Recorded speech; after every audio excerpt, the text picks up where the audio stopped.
conduct this particular CME because this gives me more pressure because the first time we are coming as a group. I thank Akshanta Madam for her wonderful hospitality and of course inviting as a group. Most of the time I go and give a talk with my colleagues who are traveling with me for the last 20 to 25 years, more than 25 years in the city club, and they are also now emerged as very good speakers and teachers, and with a very proud privilege, I also welcome them, and also I welcome the students, the faculty, and also the madam for her wonderful hospitality and invitation. So the first topic is going to be, so we are first now, the basic program here will be, the first half a day, we are going to concentrate on acute hypotension. So here we are going to conduct acute hypotension of 4 types, namely the pump, and second is the pipe, and third is the paucity, and fourth is the pushing rod, obstructing shots. Then, as the anesthetic point of view, how to diagnose these shocks in an advanced manner, like a hemodynamic monitoring. So that will finish the initial half day's program. And in the afternoon, we will be going to concentrate only on the anesthetist. So we are going to tell them how to do a pre-operative evaluation, how it has changed in 2022. Then first lecture will give the basics. Then the next lecture will give beyond basics, what you are supposed to see when you are assessing a patient for a non-cardiac surgery. And third point is the most difficult point, or the difficult time will be bold regarding the arrhythmias or bad rhythms during your perioperative period. So this is our program. I hope the program will be useful to you, and it is going to be enriching your knowledge also. So the first we talk about the shock due to cardiogenic shock or the pump. So basically we start with the pump. So the cardiogenic shock, and switch up this slide a little bit. So the cardiogenic shock is a huge and formidable enemy, and you have to have all your resources to tackle it. So what you have to do is, first of all, you must know your enemy, which is the pathophysiology. Second is identify the enemy, which is the cause, and fight the enemy. And of course, we have to do all these things very quickly. So first of all, we have to know our enemy. What is cardiogenic shock? So please remember, this is the basic diagram of all shocks. Basically, the shocks can be due to decrease in cardiac output, or decrease in preload, or excessive decrease in afterload, or excessive increase in afterload also. So primarily today, at this point in time in this lecture, the primary abnormality is reduction in cardiac output. So that is the pump problem. Pump is not pumping the blood out. So because of that, there are two compensating mechanisms which will appear in blue. One is the systemic vascular resistance is going to increase to restore the blood pressure, and also there is going to be increased venous return to the heart to make sure there is enough cardiac output. So these are the two compensating mechanisms which are trying to correct the basic pump problem. So this is a definition of a shock. For all shocks, this is the definition. So this is systolic BP of less than 90 millimeters of mercury in spite of your fluid resuscitation. And you must also have, it's not only the blood pressure, you must have clinical and laboratory evidence of an organ damage. The hypotension is not equal to shock. Hypotension plus end organ damage. How to identify the clinically cold extremities, oliguria, and acute mental syndromes, narrow pulse pressure, and on the laboratory, metabolic acidosis, lactate, and elevated creatinine. So only when this pressure is associated with this clinical and laboratory features of organ hypoperfusion, it is called shock. Many patients will walk into a clinic with 90, 60 BP. You cannot call them as shock, but you must have evidence of organ damage. So the systolic BP of less than 90 for cardiogenic shock should be more than 30 minutes. Or in spite of inotropes, it is difficult to maintain the BP of more than 90, or even in the presence of inotropy, we are able to maintain more than 90, it is cardiogenic shock. Less than 90 without inotropes. You need an inotrope to maintain the BP above 90 is also cardiogenic shock.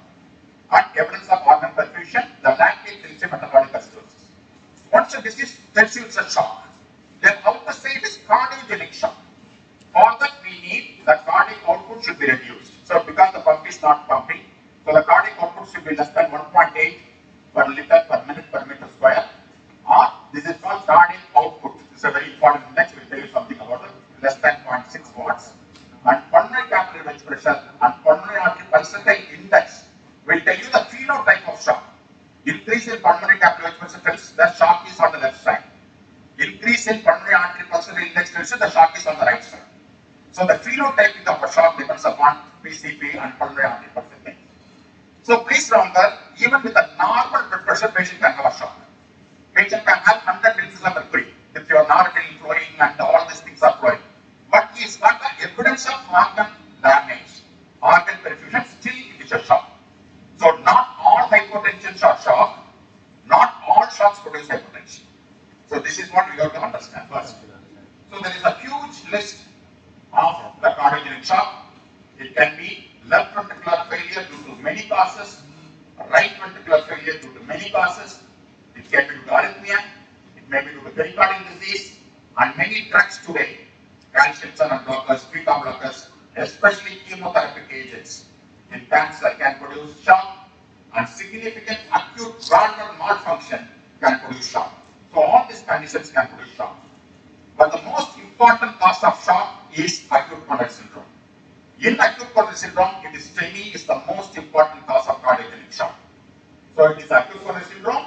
In syndrome, it is STEMI, ST elevation myocardial infarction, and almost 4% of entire acute coronary syndrome patients can have shock, which has got a very high mortality and morbidity and end organ damage.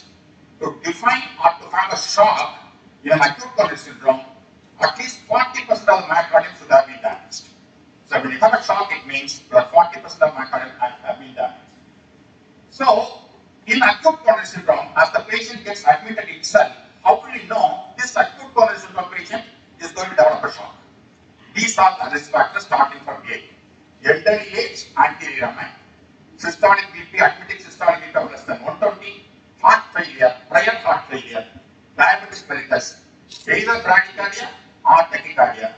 Failure to arrive on time to have a definitive reperfusion therapy. Late arrival. And grossly affected coronary, significant triple disease, presenting with the heart blocks, and sometimes the patient's hydrogenic on calcium channel blocker, beta blockers. So on admission, if these risk factors are present, it's likely this patient may go for cardiogenic shock. Then you have to know your enemy. So basically the cardiogenic shock is the heart is not pumping blood. Because there is a decrease in cardiac output, results in two things. There is a significant reduction in organ perfusion. And because of decrease in cardiac output, the body puts in a compensating mechanism of sympathetic overactivity and draws system to vasoconstrict to produce the little bit of increase in pressure. Because of that, cardiogenic shock is a cold shock. Because of the vasoconstriction, you have cold peripheries.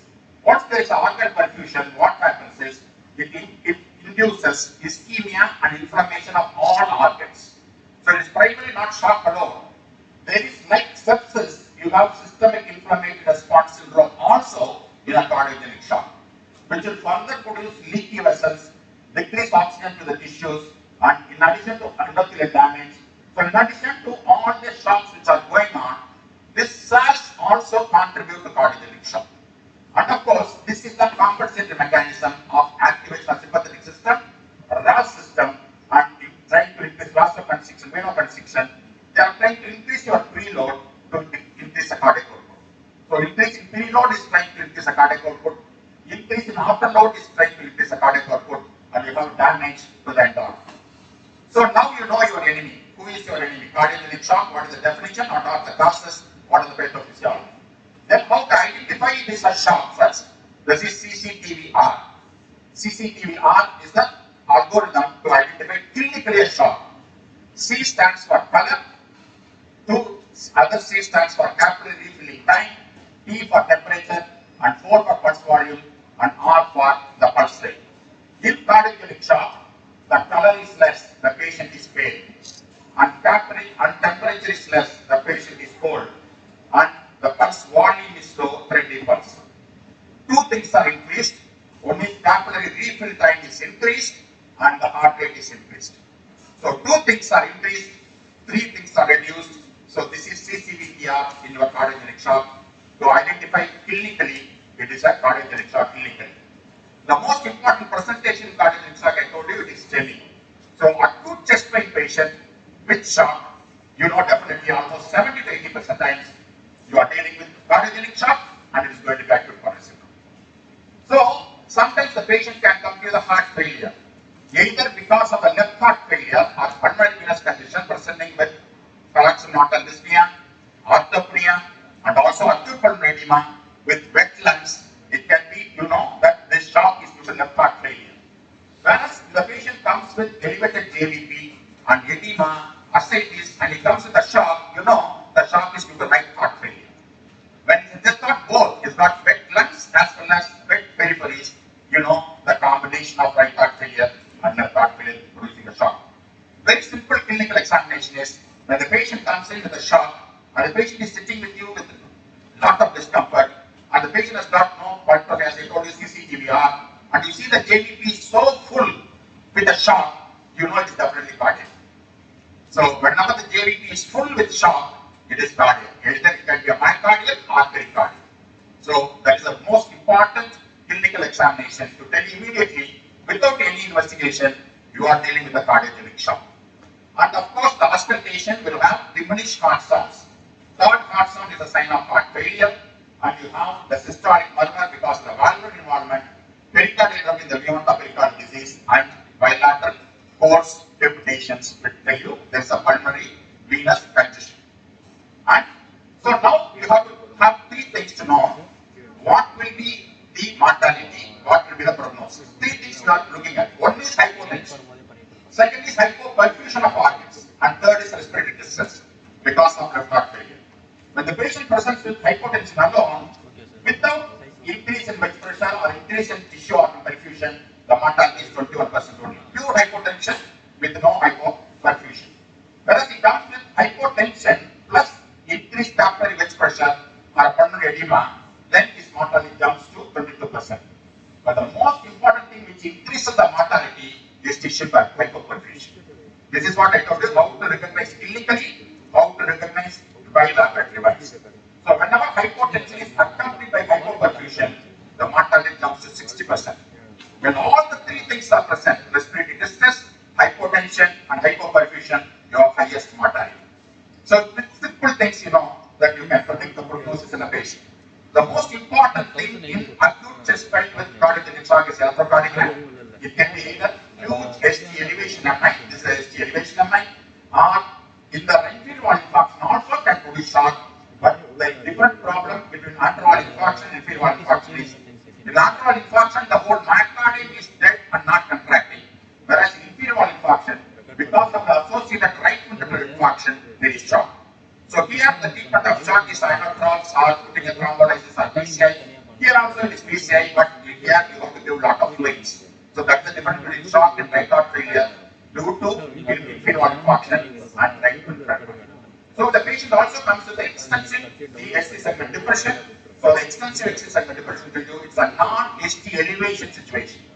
ST elevation ACS or non-ST elevation ACS in the form of significant ST segment depression. The important difference is when the patient has got ST elevation, you have to thrombolyze. Whereas when the patient comes with ST segment depression, you should never thrombolyze. Although the patient is in shock, this patient immediately go for an angiogram for immediate revascularization. So here the best thing is to have a PCI. In the absence of PCI, you can thrombolyze. But even in the absence of PCI, you can never thrombolyze a patient with ST segment depression. Then the arrhythmias like canal 2RS tachycardia, which can be regular or irregular, or yes, white 2RS compressed tachycardia, which can be regular or irregular, also can produce shock. And the most important arrhythmia in a long QT syndrome due to congenital causes, drugs causes, and electrolytes is Tarski point.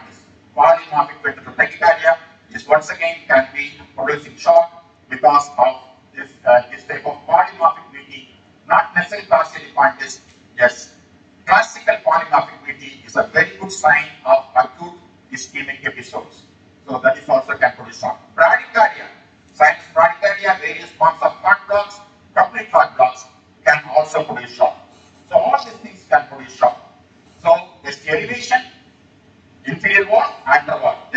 depression, tachycardia, bradycardia, white QRS, direct QRS, regular or irregular, all these things can produce shock. But normal ECG does not rule out cardiogenic shock. That is the beauty of cardiology. So, if ECG has to be abnormal to have a shock, then cardiology is easy. But normal ECG does not rule out a cardiogenic shock. Even in a cardiogenic shock, you can have a normal ECG but increase in heart rate. So, these are the causes we have told you that apart from acute coronary syndrome, what non-acute coronary syndrome causes can produce shock. So, I told you acute coronary syndrome is the commonest.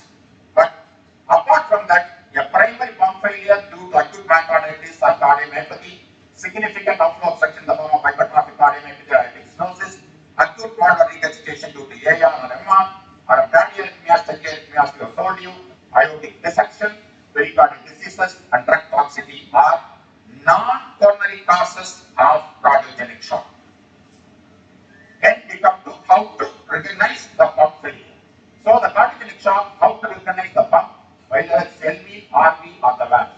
For that you have to do an echocardiogram. After you have seen ECG, you have to do an echocardiogram. It is very easy, all of you can learn an echocardiogram. It is called focus echocardiogram. You have to learn only 4 views. It is very easy to learn, and at the bedside, immediately you know what is the shock is about. The echocardiogram gives you so much of information. So you have to do just a parasternal long axis view, short axis view, 4th chamber view, and subcostal view. So these are the 4 views you can easily learn from your cardiologist or cardiology colleagues. You can easily learn, especially when you are doing ultrasound abdomen in the acute phase. It is easy to do echo. So when there is an echo, the cardiogenic shock can be due to global cardiomyopathy or the dilated cardiomyopathy, or a regional abnormality of the heart where there is a ischemic heart disease, or acute ballooning syndrome or apical ballooning syndrome, or a structural pathology like the valvular regurgitation. So these are the things which can produce the cardiogenic shock. So it is not necessary to calculate the ejection fraction or the fraction shortening, EDP, diastolic dysfunction. Just eyeballing is enough to diagnose a cardiogenic shock in your echo. So I am showing you just some examples. You can see how you can just have a parasternal long axis view.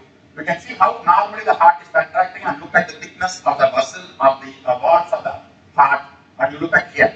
So when you do an echo, you do Watson thing, the walls are not contracted, the heart is so big, no other thing you know that this is due to cardiogenic shock. For that you need not have a rocket science. You just put a transducer in the parasternal window and you get this type of image. You know this is a cardiogenic shock due to long standing. So this is normally contracting heart, is a global cardiomyopathy often pump. So then once the patient has got a significant global hypokinesia, you must know whether it's an acute problem or a chronic problem. When there is an acute problem, the walls are thickened or the walls thickness is preserved, still it is hypokinetic. Thickness is preserved, but still it is hypokinetic. The reason has to be very acute, like a stress cardiomyopathy. We see a lot of stress cardiomyopathies now. So a stress cardiomyopathies will have preserved walls, but hypokinetic and shock. You know it's due to stress, which is causing acute situation, is causing the problem. Whereas if the patient has got a very large heart, thick walls, hypokinetic, you know, it is a long-standing dilated cardiomyopathy which is coming with a shock. So that will change your approach to treatment. And of course, you can see that normal heart is elliptical, whereas whenever the heart becomes spherical and globally enlarged, thinned out walls like papers, you know, it is due to cardiogenic shock. Then of course, this is all the global hypokinesia. All segments are hypokinetic. But in acute coronary syndrome, there will be regional hypokinesia. Some segments will be contracting, some segments will not be contracting. Then you know, this cardiogenic shock is due to STEMI. So immediately you know it is due to STEMI. You can see that here. This segment is contracting and this segment is not contracting. And you can see the apical segment is contracting. So regional hypokinesia tells you the reason for the shock is regional systolic abnormality. Global systolic abnormality and systolic. Then a classical syndrome called the apical ballooning syndrome, where the patient comes under severe mental stress, and during the after mental stress, like losing a partner or losing a lot of money in the business, and because of the severe mental stress, the patient comes with acute chest pain. ECG will show ST elevation, but your echo will show what is known as apical ballooning syndrome or Takeuchi syndrome, and this is a typical catecholamine induced apical cardiomyopathy. Once again, this can also produce shock, and the treatment of this syndrome is not thrombolysis, but to give alpha and beta blockers and wait for the myocardium to recover. Here it is not due to the block, it is due to the catecholamine injury. On the right side, it can be due to whenever the right side of the heart is always smaller than the left side, it should not be more than 2/3 of your left ventricle. So whenever your right ventricle is enlarged, when compared to the left ventricle and the patient is in shock, you are going to have three important things. Right heart is dilated, you are in shock. It can be pulmonary thromboembolism, severe pulmonary hypertension, or right ventricular infarct. So if the shock is on the right side, you have to look out these three things. So this is how to identify the RV is dilated. It's very easy now. You can see just eyeballing tells you that your RV is dilated here. So you know definitely you have to look for these three causes as the cause of shock. And what happens is normally in a short axis view, your left ventricle is circular. It contracts and relaxes as a circular manner. Whereas whenever the right ventricle is dilated due to pulmonary thromboembolism or pulmonary hypertension, that LV becomes a D-shaped LV. You can see that it's called D-shaped LV because of the enlarged right ventricle tends to push the intraventricular septum to the right ventricle. Instead of O-shaped LV, if the LV becomes D-shaped, it means you are dealing with the right ventricular cause. Then we come to the valvular causes. The valvular causes can be an acute aortic regurgitation due to flail aortic valve. You can see that the either leaflets, both leaflets are not cooperating with each other, and one leaflet of the aortic valve is looking at the left ventricle. So sudden rupture of the aortic valve produces significant severe acute AR resulting in shock, or it can be due to flail mitral leaflet where the portion of the mitral valve is looking at the left atrium, and the patient may have a severe mitral regurgitation to have a shock. Now we have moved on to structural abnormalities which can produce shock. An acute MR, an acute AR, and a prosthetic valve. Most important cause of shock. A patient with a prosthetic valve suddenly comes to the shock, you must suspect immediately prosthetic valve malfunction. It can be due to acute valvular obstruction, due to dryness, or due to thrombus, or a stuck valve, which can produce severe shock in a patient with a prosthetic. So it needs an immediate intervention. So in a prosthetic valve patient, always immediately assess what is happening to the prosthetic valve.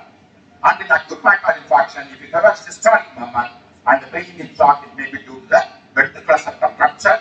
Most often it occurs in a trabecular patient, in the trabecular portion of the intraventricular septum. So these are the structural heart diseases: valvular regurgitation, acute valvular regurgitation, and also due to this prosthetic valves, and also due to the septal rupture.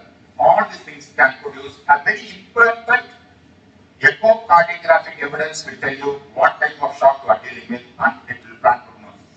The additional findings of a cardiogenic shock is dilated IVC. So in a shock, if you have just like I told you, elevated JVP, the inferior vena cava is dilated. Superior vena cava is dilated is your elevated JVP. Inferior vena cava dilated is your dilated IVC.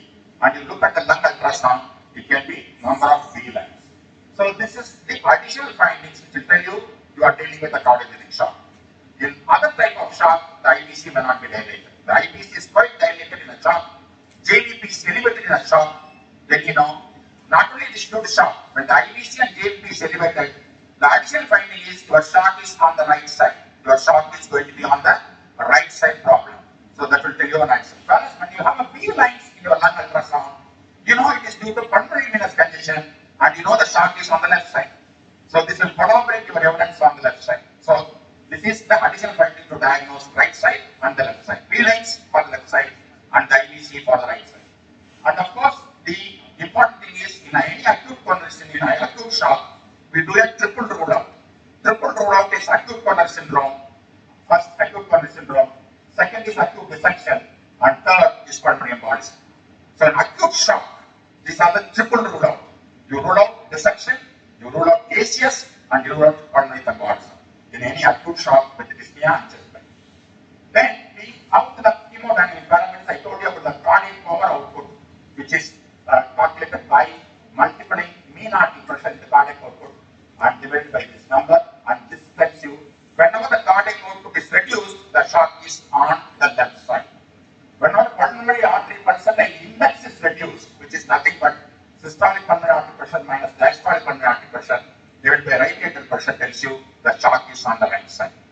So these two indices tells you it is cardiogenic shock. Either one of them are abnormal, it is cardiogenic shock. But this index tells you which. Now the shock is divided from A, B, C, D and E. A is at risk of shock.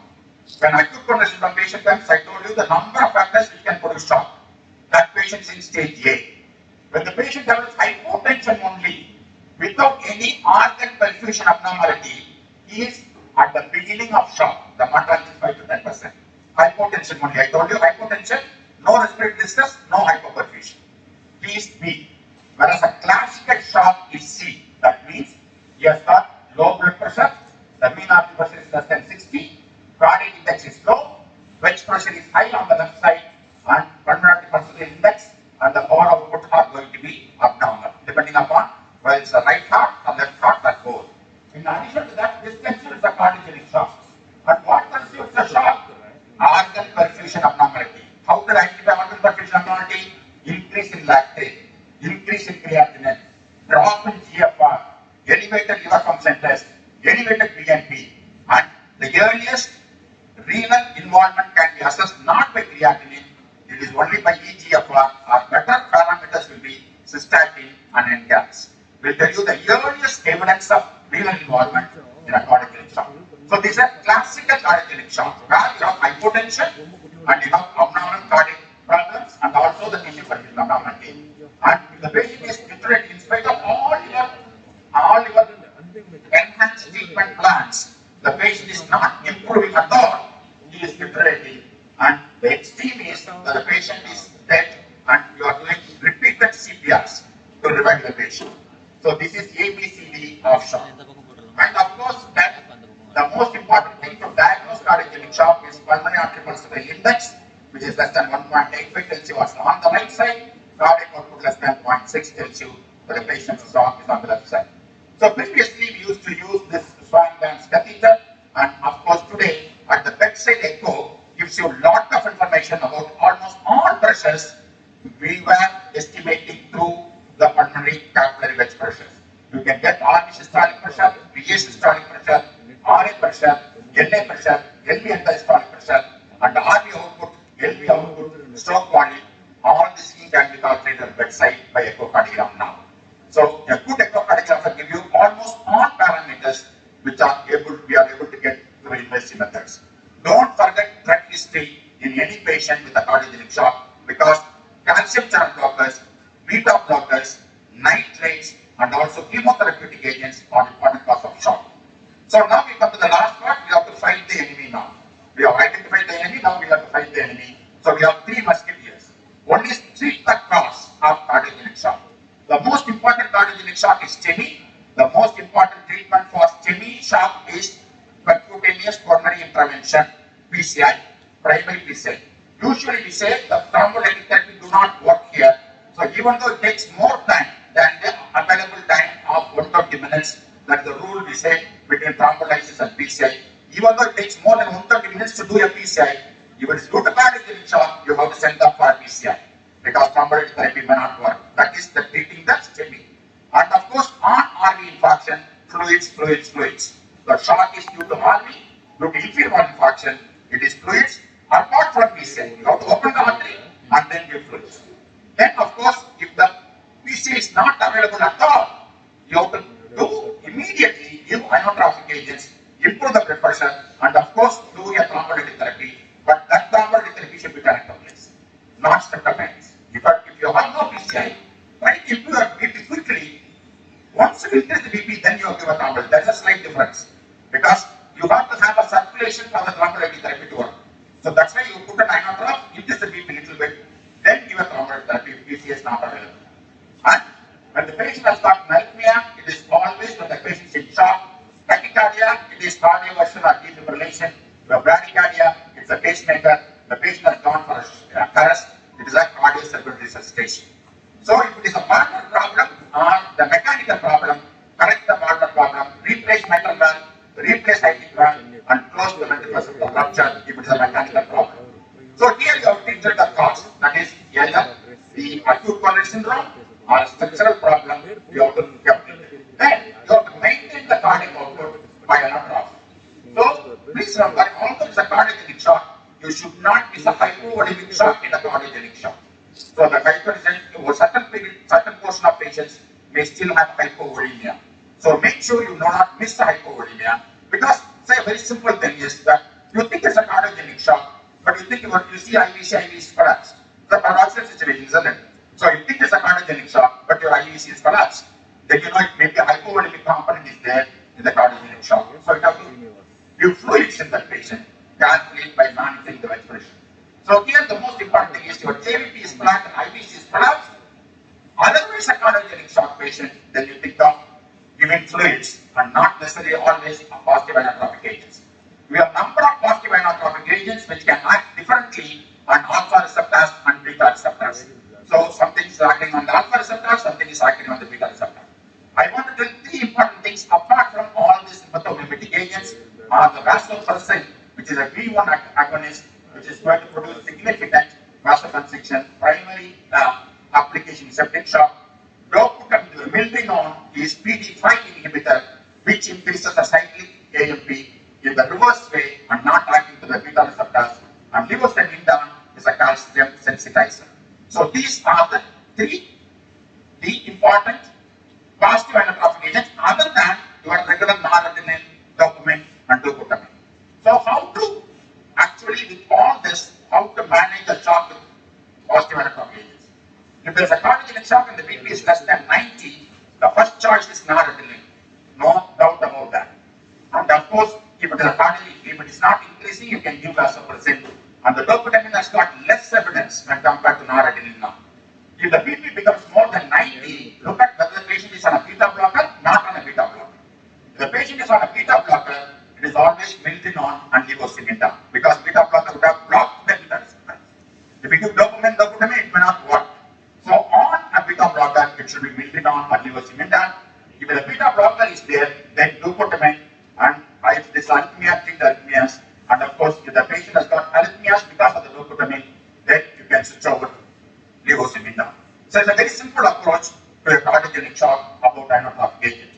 And of course, today's shock is by cardiac team or heart team, which involves cardiologist, cardiac anesthetist, and cardiac surgeons. So we have a lot of mechanical circulatory support systems in shock, like impeller, which can be put inside the heart to increase the cardiac output, or outside the heart we have VNOH, ECMO, and also so on. So although these things are coming in big way in the treatment of cardiogenic shock, they are not final destiny. They are all bridges to a definitive treatment of a PCI, water problem, and a treatment or ventricular septum treatment and so on. They are not destiny treatment, they are bridge to a definitive treatment. But in spite of all this, the mortality is not improved, or mortality is not decreased because of all these circulatory devices, mechanical circulatory assist devices. They will just bring you time, get you time, till you have the definitive treatment, till the time it makes the patient alive, till you have a definitive treatment of PCI or a valve replacement or a cardiac bypass surgery and so on. So this is about the cardiac team and the mechanical circulatory support systems. So now we have to come to these four types of shock. The classic shock is you have a low cardiac index, increased vascular resistance, and elevated pulmonary artery vessel pressure. So this is a classical shock. Here the patient is wet and cold. So the patient is cold. So this is a classical cardiogenic shock. And here you have to give the noradrenaline and mechanical assist devices. And when the patient has got high pulmonary artery vessel pressure here, you have to use a diuretics also to reduce the pulmonary artery vessel pressure. The pulmonary artery vessel pressure is normal, then it's not needing mechanical assist devices. So when the patient has got a vasodilated shock, it's a warm shock. It is a septic shock, the patient is dry. In this situation, you have to give fluids and vasopressin. Whereas when the patient has got a cardiogenic shock, may have a component of the sepsis in the form of vasodilated shock, then you have to add a vasopressin.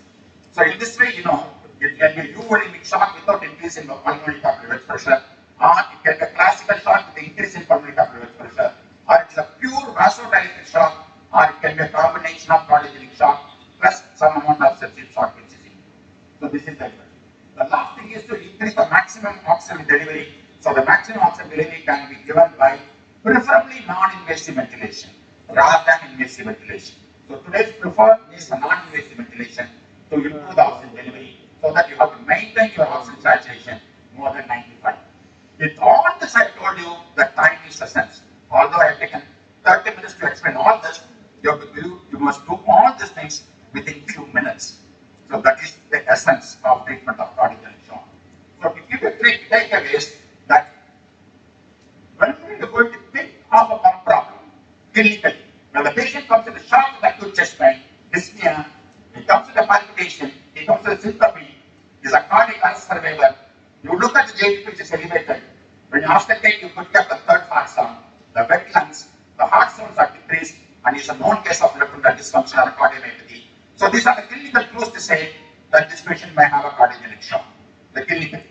And once you have a diagnosed cardiogenic shock, the time is essence, immediate IV access, airway, oxygen delivery, start non-adrenaline with the pump, and even if you have acute coronary syndrome, give these drugs immediately, even in the ECG room or triage. You have to give a 325 milligrams salvage aspirin, 300 clopidogrel, 600 clopidogrel, and because the patient is going for PCI, high dose statins, and of course, no nitrates, no morphine, immediate transfer to PCI, and inform the tertiary institution that the patient is coming with a shock, so that the tertiary institution is ready. You cannot just give a letter and give a cardiogenic shock patient to a tertiary institution. So they must be ready with the cath lab. And please counsel, whatever you do, the mortality is going to be 60 to 70%. So you counsel the relatives also. So there are a lot of risk scoring systems to look at the prognosis of cardiogenic shock. All these risk scoring systems are available in your smartphones. So I will not take your time to go through all your 6 systems. You have to just take your smartphones and get any of one risk scores, and the patient is a shock. You feed all the parameters, it will give you what will be the mortality in the particular patient. So my last slide is this. Cardiogenic shock does not really begin with a crushing chest pain, pulmonary edema, shock, angina or ventricular fibrillation.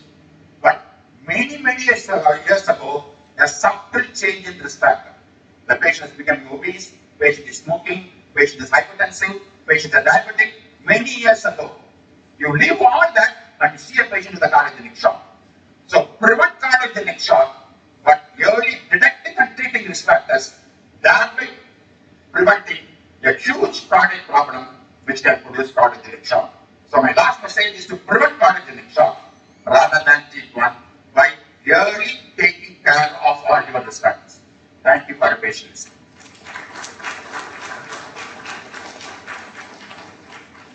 Thank you so much, sir. It was indeed an extremely informative talk. I'm sure by the end of this session, we will know how to identify the enemy and how to treat accordingly. Now the session is open for questions. Audience can ask any queries regarding the topic and sir will clarify the doubts.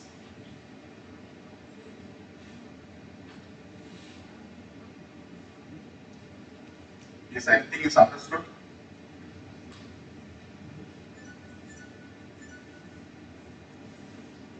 People are in a state of shock. Leave them. Sir, don't mind me asking. You said that the LFE will be raised in the Yes. shock. What is the rationale for the LFE to be raised? Decreased liver perfusion. So all these things tells you the artery perfusion is unknown. Reduce cerebral perfusion, confusion, irritation. Reduce renal perfusion, all urea less than 30 ml per hour. Reduce liver perfusion, increase LFT. Decrease in tissue perfusion, metabolic acidosis, increase in lactate. So all these things tells you when the organs are hypoperfused, and that is the tells you that this is a hypotensively shock. So that's why the LFT is built. Thank you, sir. There is no further doubts, so we will now proceed to the next section.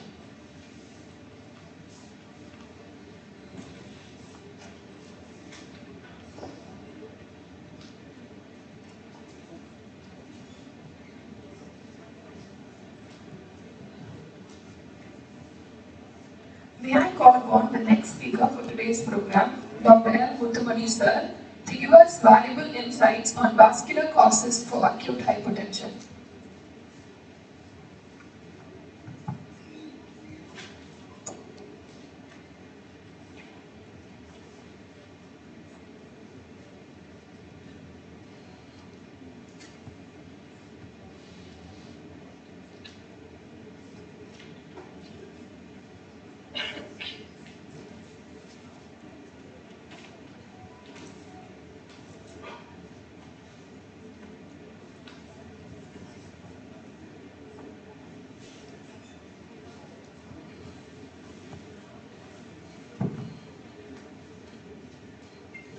Good morning, one and all.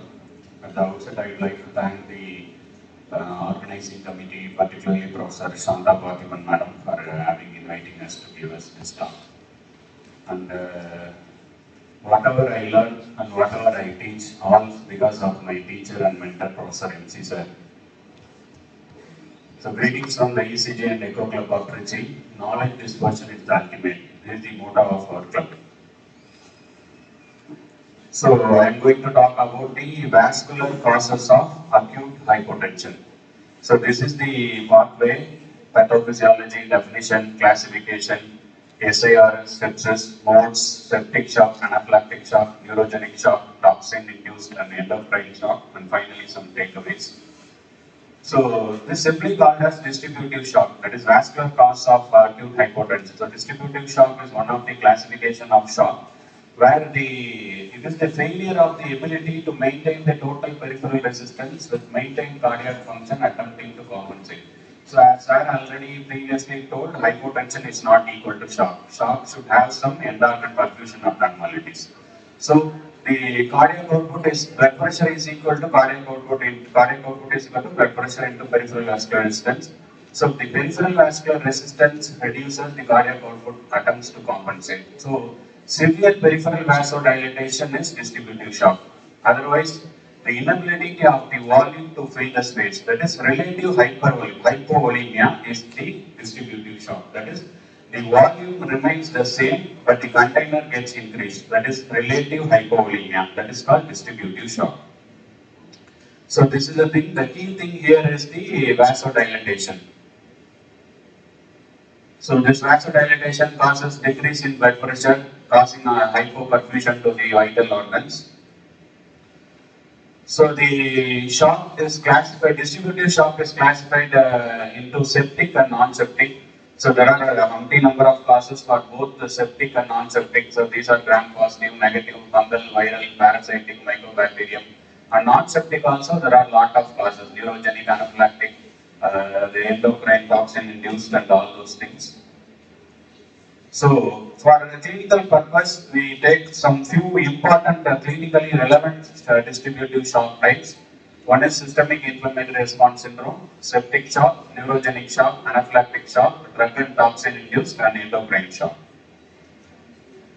So first we look into SIRS, that is systemic inflammatory response syndrome. So it is nothing but the exaggerated host immune response which causes damage to the end organs. So initially there will be a dysregulated inflammation leading to exaggerated defense response and release of acute phase reactants, and finally it leads to the SIRS.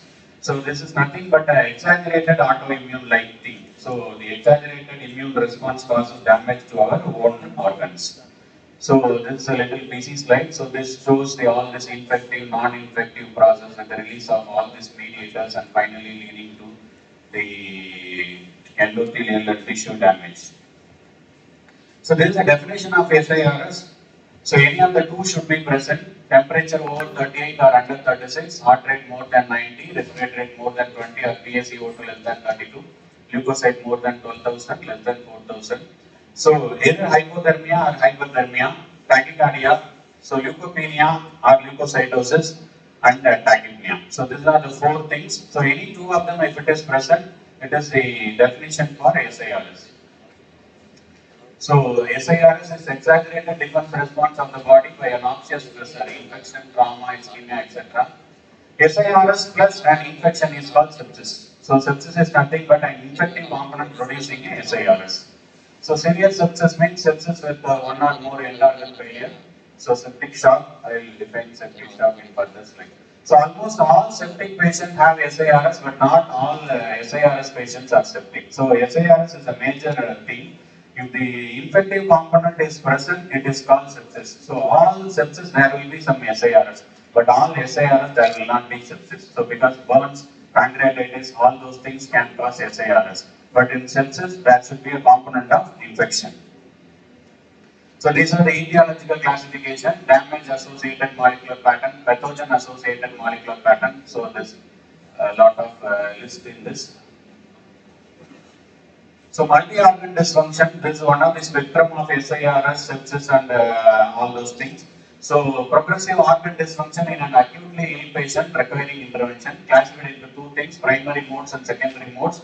Primary modes is primarily directly due to the insult, like the rhabdomyolysis causing acute kidney injury. Secondary modes is due to the organ's response or body's response to the noxious insult, like we are getting ARDS in acute pancreatitis. So that is called secondary modes.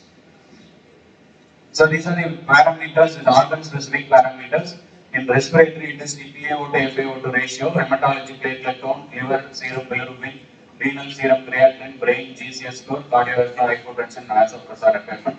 If any two or more is present, it is called MODS, so multi-organ dysfunction. So sepsis nothing but simply, as I said, it is SIRS plus infection. SIRS is nothing but exaggerated host immune response. So sepsis is a clinical syndrome characterized by systemic inflammation due to infection. So dysregulated host response. So there is a continuum of severity ranging from sepsis to septic shock.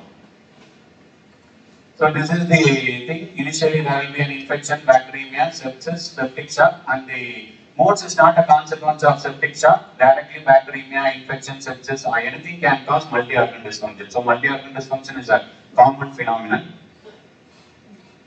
So in other words, sepsis is simply defined as malignant intravascular inflammation. It is malignant because it is uncontrolled, unregulated and self-sustaining.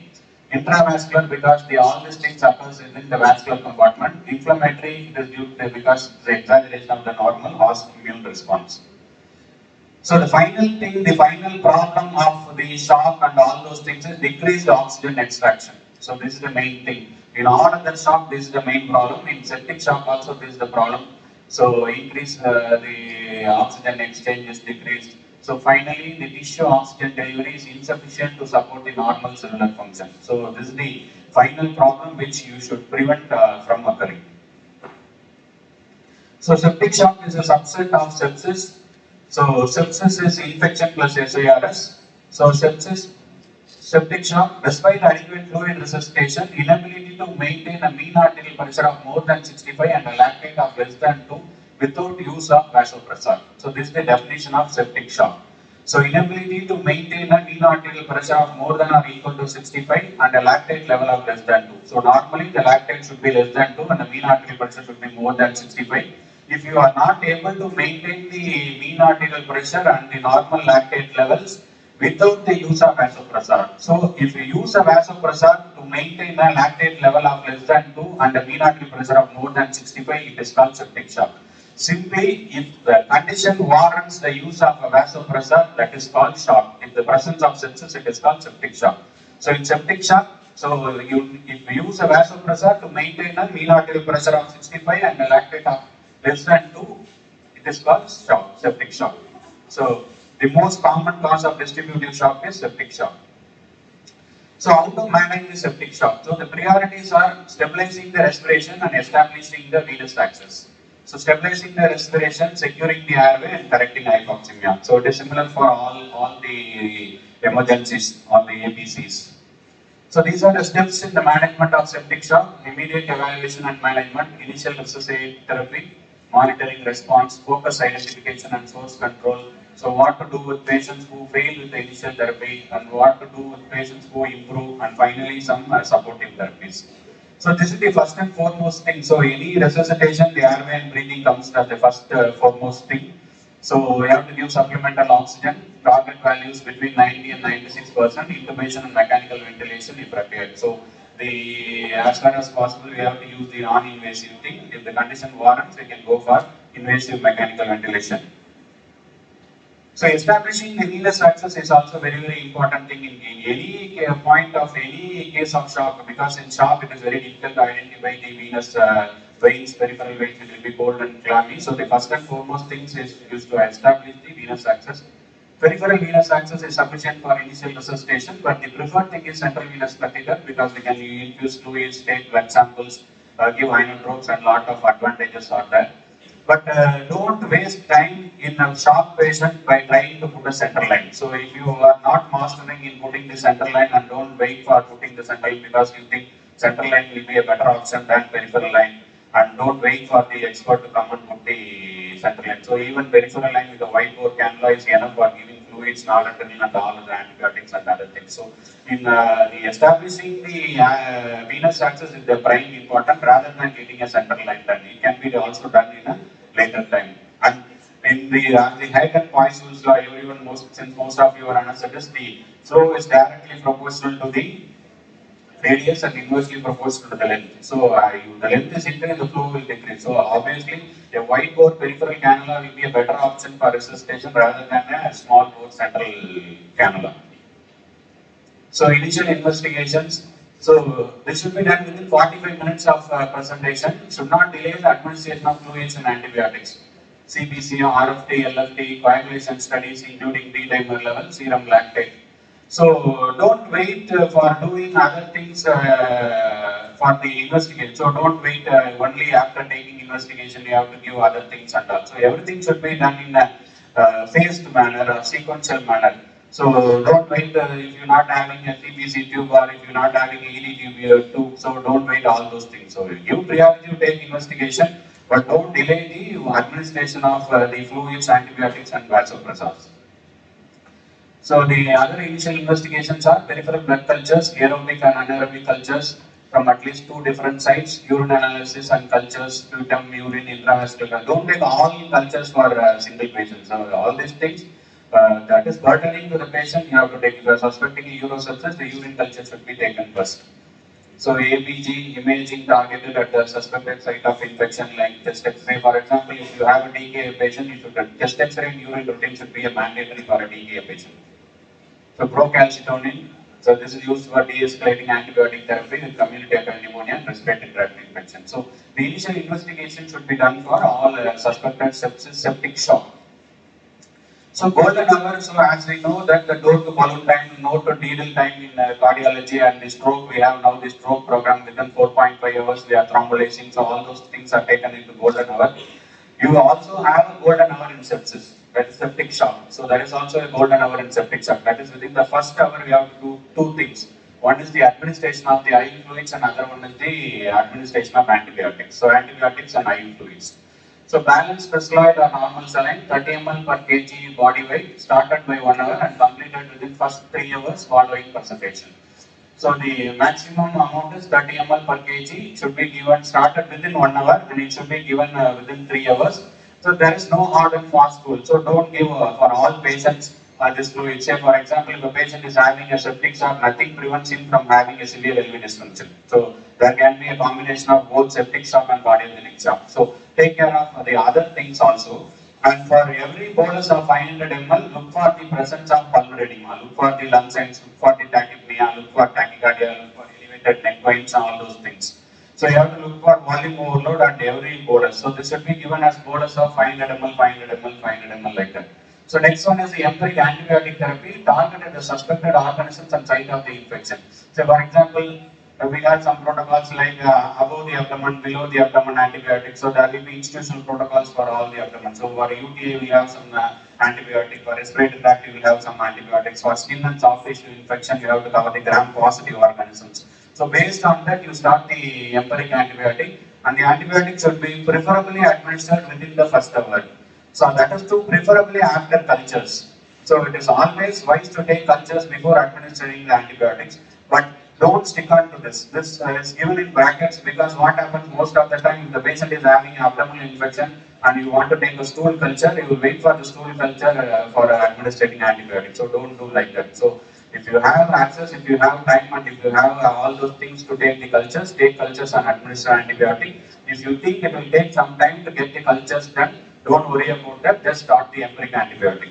Previously, it was said that don't start the broad spectrum antibiotics before the cultures, all those things. Now, everything has been changed. The physician has every right to start a broad spectrum antibiotic of his choice in case of septic shock, but it should be justified after 3 days after the culture reports comes. So this is simply the bundle approach, the 1 hour bundle for sepsis. 5 things in this. First one is measure the lactate level. Obtain blood cultures prior to the administration of antibiotics, administer broad spectrum antibiotics, rapid administration of IV fluids, and apply vasopressors. So IV fluids, antibiotics, cultures, lactate, and vasopressors. So these are the bundle. So why this is given as a bundle? Because since it is given as a protocol, like first you start IV fluid, next you take culture, next you take lactate, it is very difficult. So it should be done based on the scenario. So all those things should be done in a simultaneous manner. So in the case of shock. So this early goal-directed therapy for initial stabilization of the patient before correcting the primary cause. So this is a CO2 of more than 70, CVP 8 to 12, mean artery pressure more than 65, and urine output of more than 0.5 ml per kg per hour. So your initial treatment should be directed towards maintaining the 4 vital parameters.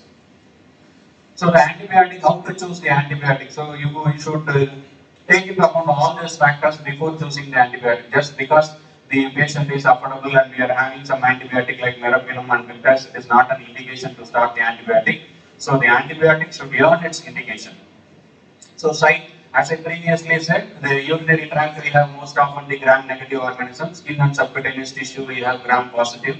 So suspected organism, whether it is community acquired or hospital acquired, whether it is immunocompromised, local prevalence and resistance pattern, history, previous antibiotic received and recent infection. Many people will be admitting with recurrent urosepsis and other things. They will have the culture reports taken 3 months or 6 months before. That will give a very good clear guide to start antibiotic at this time. So most of the time that will be the same organism that is affecting this time also. The presence of comorbids like diabetes, because the atypical presentation of infections are present in immunocompromised individuals. So in severe sepsis, you don't have fever and other inflammatory response in case of immunocompromised individuals. So this also you should take into account. Presence of invasive device, most of the time the patient will be having a simple infected venflon. So we'll give pumping on antibiotic, increasing the antibiotic. The simple removing of the venflon will decrease the infection.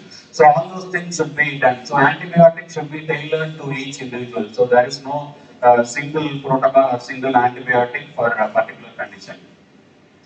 So both gram-positive and gram-negative bacteria, if needed against fungi and rarely viruses, particularly in immunocompromised individuals, you should also cover the fungus also. So usually the carbapenems and the piperacillin and tazobactam will take over this thing.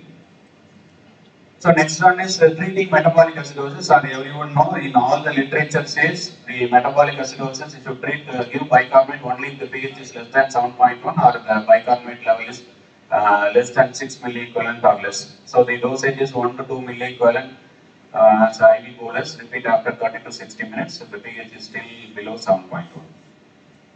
So only two indications for bicarbonate is less than 7.1 and less than 6.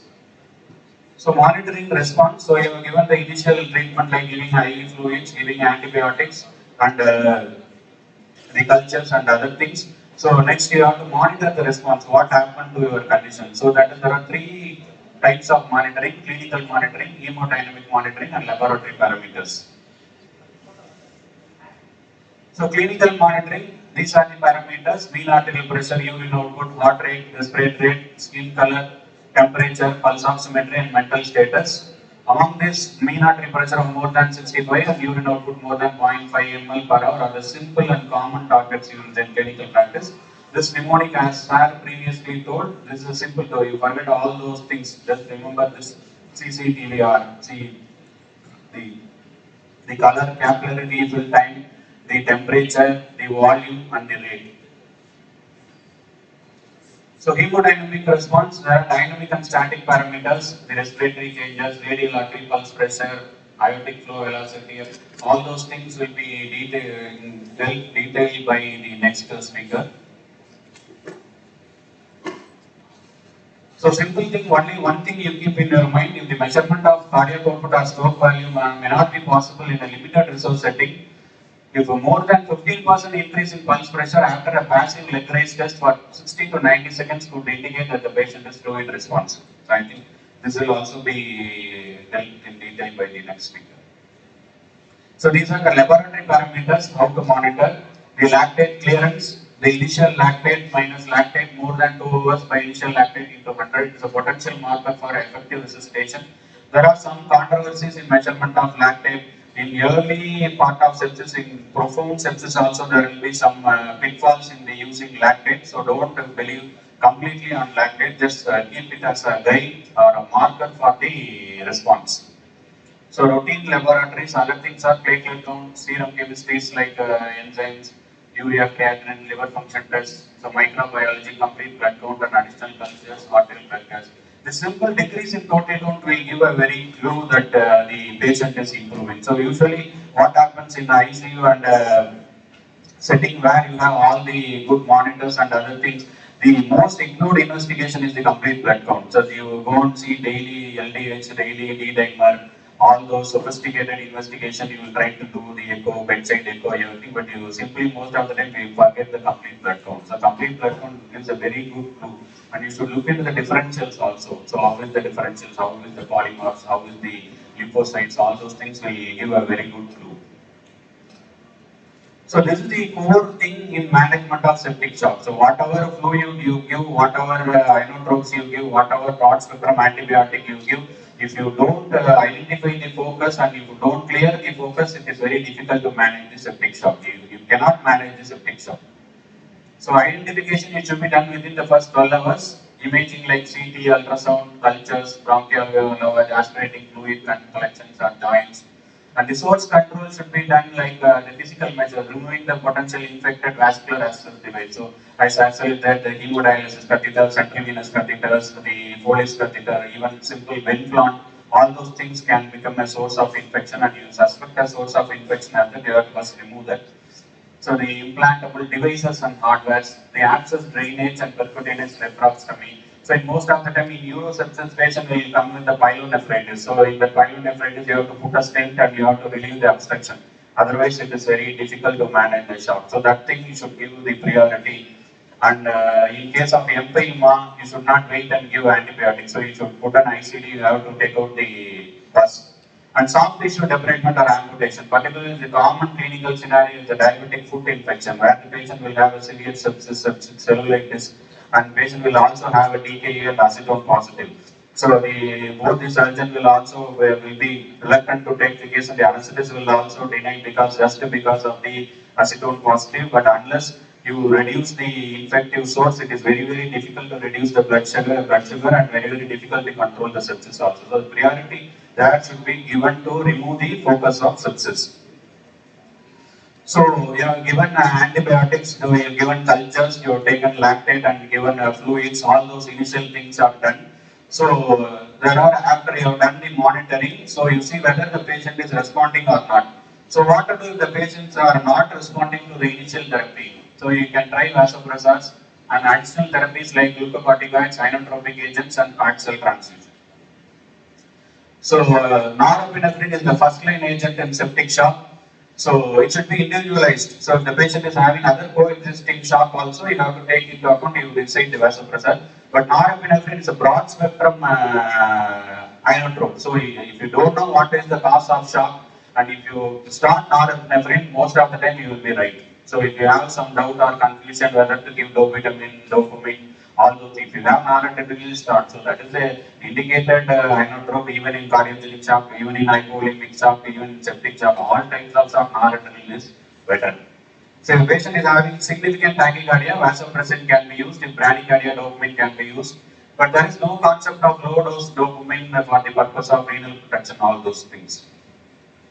So the second line drug in septic shock is vasopressin. So first is noradrenaline, second is vasopressin. So vasopressin may be added. So refractory septic shock with low cardiac output, an inotropic agent may be useful. So if you have a coexisting cardiac output, decrease in cardiac output, you need an inotrope. So glucocorticoid therapies for years together, there are a lot of controversies whether to give steroid or not in case of septic shock. If you give steroids, the sepsis will get worsened. So we have to give steroids to decrease the host immune response. So a lot of debates going on. But the many trials are in favor of giving a dose of steroids in septic shock. So the indication for steroid, the presence of critical illness related adrenal insufficiency. So there are three mechanisms for this: activation of HPA axis, adrenocortical hyporesponsiveness, and glucocorticoid resistance. These are the mechanisms where the patient will be deficient of steroids. So what are the indications? If the patient is refractory shock even after fluid and vasopressor, you can try with this dose of steroids. Hydrocortisone is the indicator. The maximum dose is 400 mg, 5 to 7 days of treatment, and use a tapered approach. The adverse effects of hypernatremia, hyperglycemia, and neurogenic weakness, these are very minimal. the risk of superinfection does not appear to be consistently elevated in studies. So the majority of the trials shown that the use of corticosteroids in septic shock does not increase the risk of sepsis or does not increase the mortality. So there is always a beneficial role. So you are justified in using a steroid, but only if the patient is refractory. So refractory to vasopressor and refractory to inotropes. So inotropic therapy, in those who fail to respond to adequate fluids and vasopressor, we can use inotrope if there is diminished cardiac output. So don't use inotrope to increase the cardiac index to supranormal level. So there are many trials where the mortality has been increased if you increase the cardiac index, particularly in septic shock. So don't try to increase, just maintain a mean arterial pressure of more than or equal to 65, that will be enough. So the transmission trigger is hemoglobin less than 7, so except the presence of acute hemorrhage. So if the patient is having a cardiac illness, 8 can be taken as a transmission trigger. So what you do if the patient responds to the initial steps like IV fluids and antibiotics. So no need to go to other steps or adjunctive therapies. Identify and control the septic focus, this as previously I told. Next one is de-escalation of fluids and de-escalation of antibiotics. So most of the time what the physician has the inertia to de-escalate the antibiotics. So if you give meropenem for a patient, after 3 days patient is getting improved and the culture comes as sensitive to gentamicin. So you feel inferior to use gentamicin in a patient with a sepsis. So you think the patient is having a sepsis, how can we use gentamicin? So that is not the thing. Always try to de-escalate the antibiotics. So after the 3rd day, the antibiotics should be de-escalated. So you go to the lower spectrum and you go to the narrow spectrum. So that is the antibiotic stewardship. So don't, since the patient is getting improved, don't try to continue the meropenem. So in other thing is there is a difference between the in vitro and in vivo sensitivity. So all the culture reports you cannot take it like that, because the patient is having a ceftriaxone, after 3 days patient is clinically improving, but the report will come as resistant to ceftriaxone. So don't just try to stop the ceftriaxone and put the newer antibiotic which is come as sensitivity. So the in vitro and in vivo sensitivity is different. If the patient is responding to an antibiotic, clinically improving, even if the resistant pattern shows as resistant, don't stop the antibiotics. Our main idea is not to give an antibiotic which is based on the culture report. Our idea is to give an antibiotic which gives a good clinical response. So like this, it is similar to the fluids also. So don't continuously give on fluids. So because we have a concept of whenever the patient comes to OPR, we have to put glucose. So IV fluids. So in ICU, IV fluid. So till the time of discharge, you put IV fluid and close the IV fluid only while discharging. So we have the tendency, so don't do like that. If the patient really does not want IV fluid, stop the IV fluid. So since the patient is in the ward or patient in the hospital, it is not necessary that he should receive an IV fluid and he should receive an IV drug also. So by just giving pantoprazole and emicin till the patient discharge, so all those things are not necessary. If there is a real indication to give IV fluid, if the real indication to give IV drug, give an IV drug. Otherwise, no need for IV drug just because the patient is in the hospital or in the ICU. So de-escalation of fluids in patients who respond to initial fluid therapy, reduce the rate or stop fluids, mean vasopressor support. So next is the antibiotic duration. This, as I previously told, after an culture and susceptibility returns or after the patients clinically improve, should be individualized 7 to 10 days. So role of procalcitonin, this is also one important. There are 2 markers in sepsis, one is lactate and procalcitonin. So the procalcitonin is used in guiding the antibiotic discontinuation in patients with known community acquired pneumonia and acute bronchitis. So this procalcitonin is also have limited role. Particularly it is useful most of the time in community acquired pneumonia and in respiratory tract infection. So all other bacterial infections like urosepsis and other things, it is very difficult to use procalcitonin. Procalcitonin does not have much role. But you can have some guideline, like if the procalcitonin is more than 100, 200 or 300, you can indicate that the presence of some bacterial sepsis. But the use is restricted mainly to the respiratory tract and particularly in community acquired pneumonia. So these are the conditions where you need long courses of antibiotics, low response, the candida infection, resistant infections, short course for negative cultures and rapid resolution of sepsis. So next thing is in ICU, you should give some supportive therapies. So not only your antibiotics, not only IV fluids, not only vasopressors and steroids, You should look after all other things in a critical care setting. One is feeding. Most of the time we forget that the patient has to eat daily. So you give 3 or 4 pints of IV fluids and stop. You don't think about nutrition and other things. So even if you give what we think that the patient is in ill oral and we are giving DNS. So 1 pint of DNS will not be sufficient. Maybe 5 grams per 100 ml. So 1 DNS will have 25 grams. 1 gram of carbohydrate, 4 calories. So 25 into 4 equal to 100 calories. So 1 DNS will have only 100 calories. So even if you have give 5 pints of DNS, they will give only 500 calories. So for any patient, even if he is not at ambulant or in ICU, you should eat at least 1100 to 1300 kilocalories. So you have to give 12 to 13 pints of DNS to maintain his caloric requirement. So it should not be like that. So we should take care of the nutrition. So as far as possible, enteral nutrition is ideal. So we have to start enteral nutrition early. The analgesia and sedation also very important because all this tube tolerance and other things you have to sedate. The thromboembolic prophylaxis because all the poor patients are bedridden. The infection is also a risk factor for thrombosis, tendon elevation, ulcer prophylaxis. So the commonest cause for ventilator associated pneumonia is aspiration from the gastric content. So any critically ill patient you have to give the prophylaxis. And the next thing is glycemic control is also very important. So using the short-acting insulin should be used to maintain the blood sugar of around 180 to 200. So this is the algorithm. So stabilize the respiration, venous access, initial investigation, IV fluid, antibiotics. So IV fluids, antibiotics, respiration. So all those things. The patient is responding, de-escalate. If the patient is not responding, give vasopressors, steroids, and other adjunctive therapies.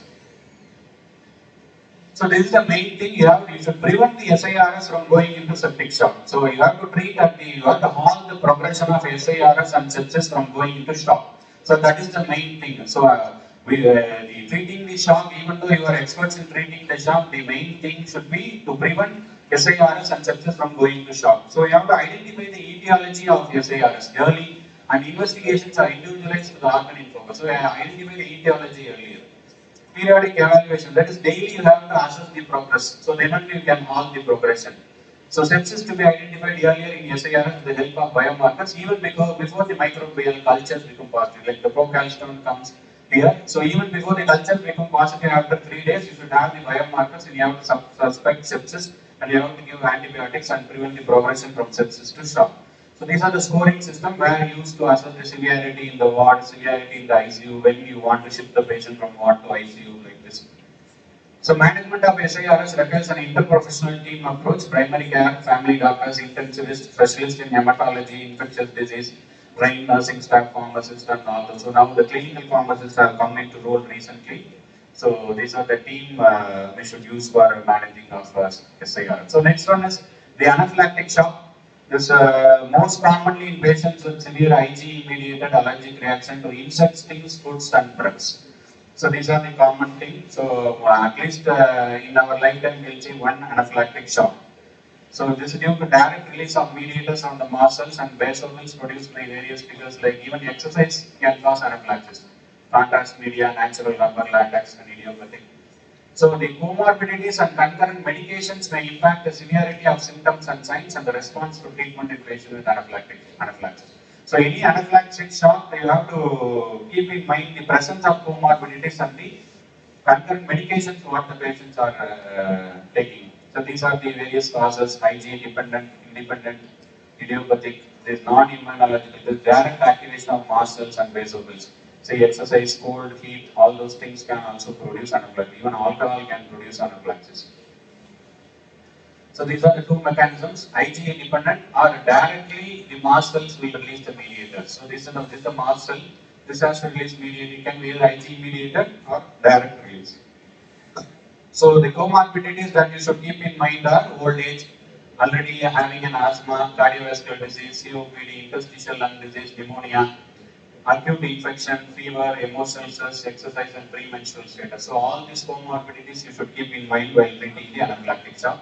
Concurrent medications, these medications will interfere both with the response of the body to the anaphylaxis and the treatment response also. Say for example, beta blockers, patient on beta blockers with severe anaphylaxis, it is very difficult to treat. So alpha blockers will decrease the effect of the exogenous or endogenous epinephrine on the receptors. The ACE inhibitors will also do like this, and the ethanol, NSAID, OPIs, again, so these things can release the histamine. So already they have the potency to release histamine, so they exacerbate the immunological mast cell activation. So it is mainly a clinical diagnosis. Most common manifestation is cutaneous. Most common sudden onset of generalized urticaria, angioedema, flushing, and pruritus. So these are the red flag signs you have to look for in anaphylactic shock. So the anaphylaxis is different from anaphylactic shock. So anaphylaxis starts from minor reaching. Anaphylactic shock is collapsing. That is, shock means you should have a perfusion abnormality. So these are red flag signs you have to look in a patient with anaphylaxis. Rapid progression of symptoms, respiratory distress, stridor, wheeze, dyspnea, cyanosis, persistent cough, vomiting, abdominal pain, chest pain, hypotension, dysrhythmia, and collapse. So these are the red flag signs. So these are the angioedema. So this is the picture of the angioedema. So laboratory effects are not much useful. So but they can be retrospectively supported by elevated serum or plasma total tryptase or plasma histamine, but they have very limited role because it is critical to obtain samples soon after the onset of symptoms because the elevations are very transient. Like what we will do in the marker for seizure disorder is the serum prolactin. So everyone say the marker for seizure is serum prolactin, but you cannot measure serum prolactin in any case of seizure. So you have to take prolactin at the time of seizure. So like that, at the time of anaphylaxis, you have to get the blood for tryptase and histamine, but it is very difficult. So management, the first and foremost, or the only treatment is adrenaline in shock, anaphylactic shock, or in case of severe anaphylaxis also. 0.3 to 0.5 milligram of adrenaline, it can be repeated up to 3 doses. If no response, IV infusion can be started. The other things are maintaining the airway, placing in recommended position to avoid hypotension, oxygen as needed, and rapid infusion of fluids and nebulization for resistant bronchospasm. So adrenaline, adrenaline, adrenaline. That is the treatment of choice for anaphylaxis.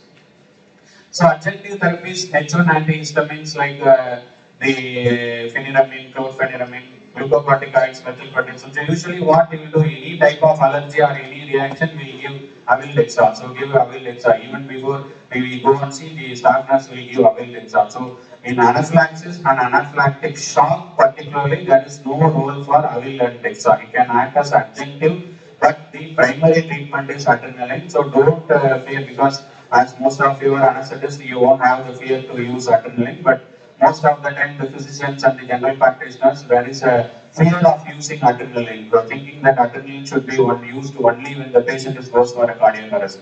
So that is not like that. So you have to give adrenaline 0.3 to 0.5 milligram IM. If you still have some doubt, dilute it with like 100 mics and 10 mics. So give some 100 to 200 mics IV also. That is nothing will happen if you give 100 to 200 mics IV. So why these things are adjourned?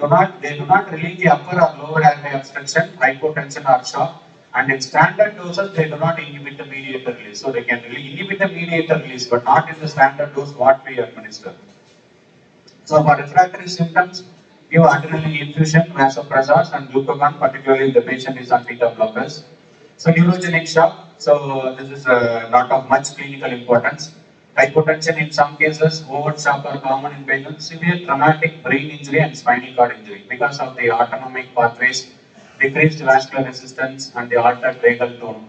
So hypovolemia from blood loss and myocardial depression may also contribute. So drug and toxin induced is entirely a separate CME topic, so it is very difficult to say all those things. So the causes can be drugs, snake bite, insects, scorpion, spider, transfusion reaction, heavy metal poisoning, toxic shock syndrome, cyanide and carbon monoxide poisoning. So endocrine shock, this is also an entirely different topic.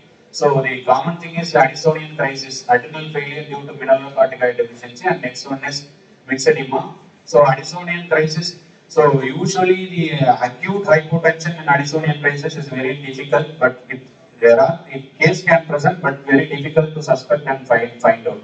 Only we suspect the chronic cases with the hypotension, the hypokalemia, the hyperpigmentation, all those things are in. But in acute adrenal crisis, it is very difficult to identify.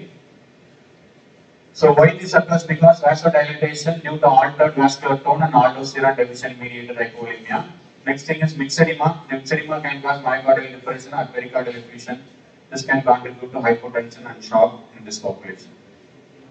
So this is acute adrenal insufficiency. These are the conditions where you have to suspect acute adrenal insufficiency. When the patient comes with refractory shock, if a patient already, they can be already undiagnosed primary adrenal insufficiency with serious infection or sepsis, known primary adrenal insufficiency with major illness, after bilateral adrenal infarction or bilateral adrenal hemorrhage, acute cortisol deficiency due to pituitary apoplexy, withdrawn abruptly from suppressive dose of steroids. So most of the time what we do when you are going to give anesthesia for a patient in the steroids, we will be giving an additional dose of steroids. So they will be having some deficiency. So the manifestation of adrenal crisis is shock, but non-specific symptoms like anorexia, nausea, vomiting, abdominal pain, weakness, sweating, lethargia, fever, confusion or coma. So the classical thing of adrenal crisis like hyperkalemia, hyperpigmentation, all those things will not be present in acute state. So it is very difficult to identify the acute adrenal crisis. You should have a high index of suspicion based on the previous clinical thing, the history and other things. Finally the takeaways.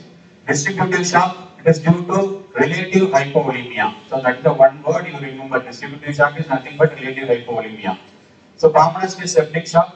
Septic shock, early identification holds the key to a favorable outcome. So management should be focused on preventing SIRS to sepsis and shock. So you have to halt the progression of SIRS and sepsis from going into shock. So golden hour is also present for sepsis. So IV fluids and antibiotics should be given in the first hour. Focus identification and source reduction should be done promptly, because without source reduction you cannot manage septic shock. So de-escalation of IV fluids and antibiotics should be done based on the response. So always this thing should be kept into mind. So there are no absolute contraindications for glucocorticoid. So glucocorticoid can be used. So anaphylactic shock, epinephrine is the cornerstone, and steroid and antihistamines have a limited role. So thank you for your patience.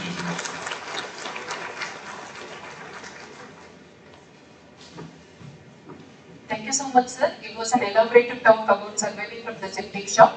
Now the session will be open for questions.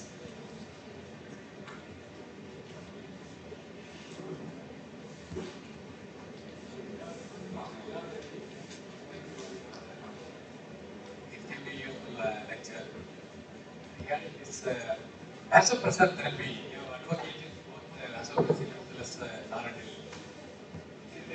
Which one should be started first, or can we use both? What's your experience? The other thing is, what type of corticosteroid has to be used? And what's the role of this vitamin C, thiamine? And what is the role of this cytokine absorbers? Sir, the noradrenaline should be the first choice, sir. There is no second opinion about it, sir. So vasopressin should be used as a second option. But dual inotropes should be based on the clinical scenario, sir. As I previously said, the condition and the clinician has to decide whether you have to start dual inotrope. But dual inotrope at the first instant, I think there is no clear indication, sir. You can start initial noradrenaline and you can support it. But if the patient is having a septic shock along with the you are justified in adding one more inotropic thing also.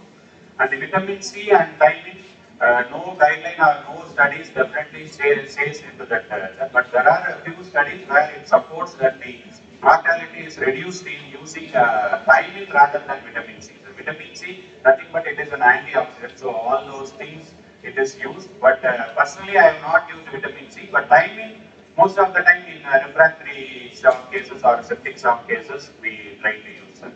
And finally, the cytokine absorber, I don't have any experience in this. Regarding this steroids, which steroid is? The hydrocortisone, the maximum of 400 milligram per day.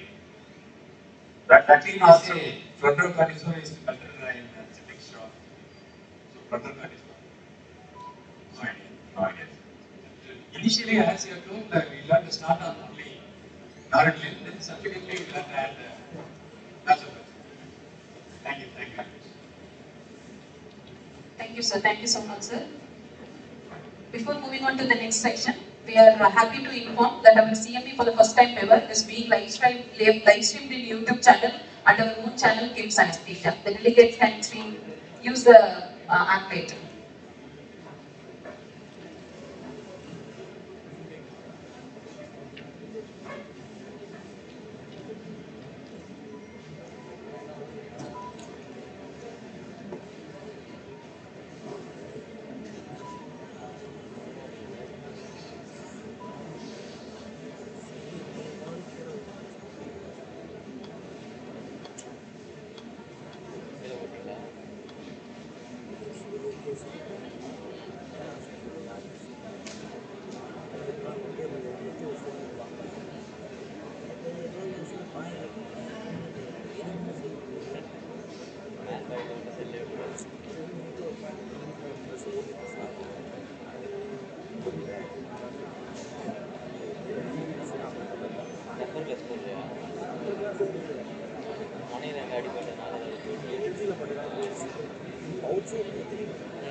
We, the Department of Anesthesia, take immense pleasure in welcoming each one of you for today's inauguration program.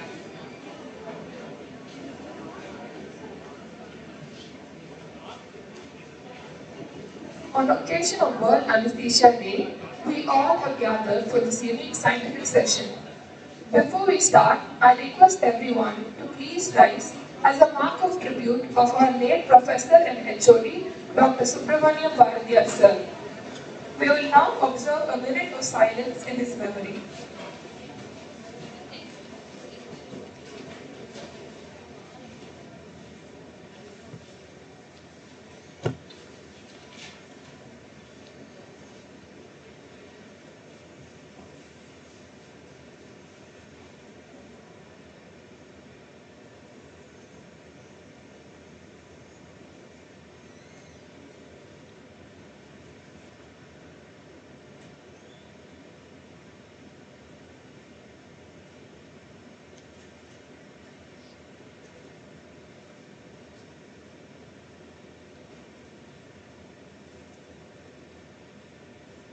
I request everyone to please be seated. We as physicians will encounter acute hypertension in our day-to-day practice. So this CME will definitely give us insights on various causes and its management for a satisfactory patient outcome and will indeed be useful in our practices. I would like to call upon our speakers, Professor Dr. M. Chediyapan sir, Dr. L. Muthamani sir, Dr. Srinivas sir, Dr. Kader Sahib sir, Dr. Vignesh sir, Dr. Ramesh sir, to occupy the seats on the dais. I would also like to call upon our respected principal, Dr. Sufala Sunil Vishwasrao ma'am, our respected HOD, Dr. Shanta Parthiban ma'am, to occupy the seats on the dais.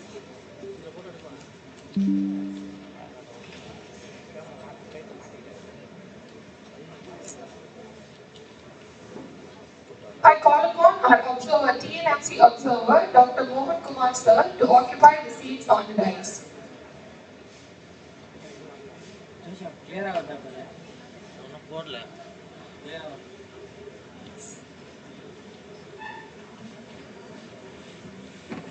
I now request everyone to please rise for the Tamil Thai Bharati.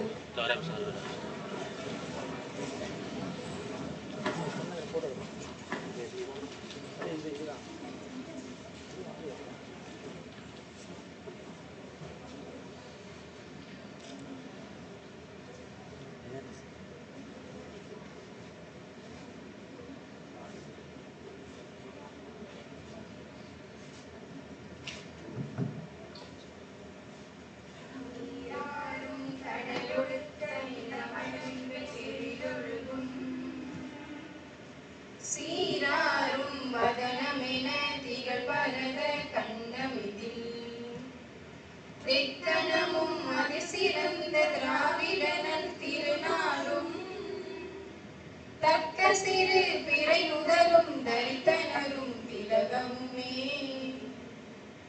அத்திலக வாசனை போல் அனைத்துலகும் இன்பமுற எத்திசையும் புகழ் மணக்க இருந்த பெரும் தமிழனங்கே தமிழனுக்கே உன் சீர் இளமை திறந்து எந்த செயல் மறந்து வாழ்த்துதுமே வாழ்த்துதுமே வாழ்த்துதுமே.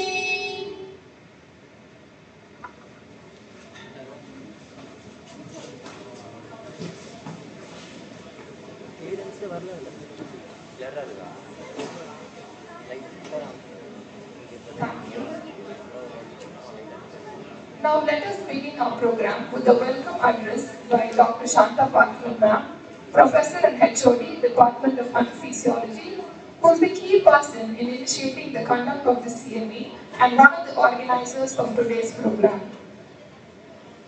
Ma'am not only inspires us to be good anesthesiologists, but more importantly, teaches us to be better human beings. Over to you, ma'am. Good morning, everyone. On behalf of my department, I am so pleased to welcome everyone to our meeting today. It is cordially for anesthesiology. It is so nice to see so many Indian faces who have come from so different places to our academic meetings. I welcome our MD sir, who is very busy with our meeting, he is not here. So I welcome Dr. Sukola, our principal, who is also a professor in our department and has helped immensely in making today's program possible. Welcome you, ma'am. I am delighted to welcome our chief guest and resource person from the ECT and ECO Club of Trichy, Dr. Senya Bansar, Dr. Ramesh, Dr. Ismail sir, and Dr. Kabir Sahib, Dr. Srinivas, and Dr. Vijay. The moment people heard that Senya Bansar is coming, they registered without asking any further details. We are so honored that you are here today, sir, with your team of such esteemed teachers to share your proper knowledge with us. I have known Dr. Ramesh for a long time. Now, as an IMA teacher, we are proud to have hosted a guest lecture from this January, that is ABCs of Anemia.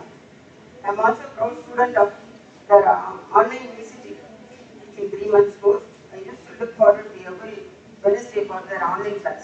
I think everyone should make use of this lovely learning opportunity. The program which will benefit every medical student.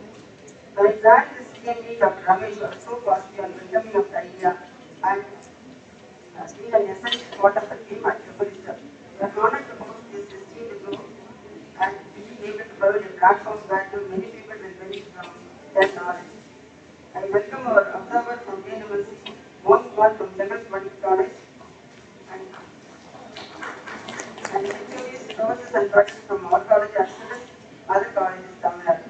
I would especially like to thank Dr. Lakshmi from Savita Medical College, Dr. Swarnalingam Medical College, that is in Yengurutu Adivasi Medical College, Yengurutu, Dr. Shanmu, Village Medical College.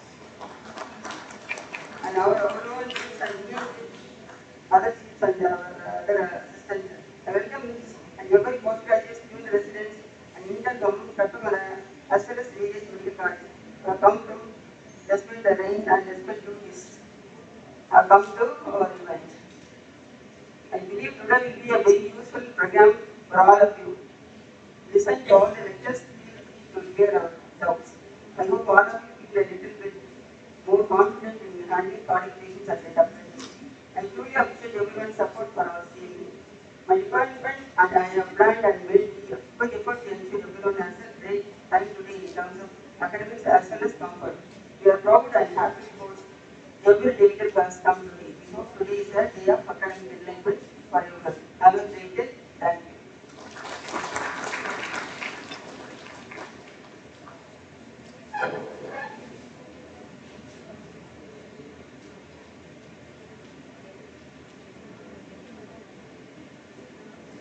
Thank you, ma'am. May I request our beloved principal, Dr. Supana Sunil Viswaran, to kindly address the gathering.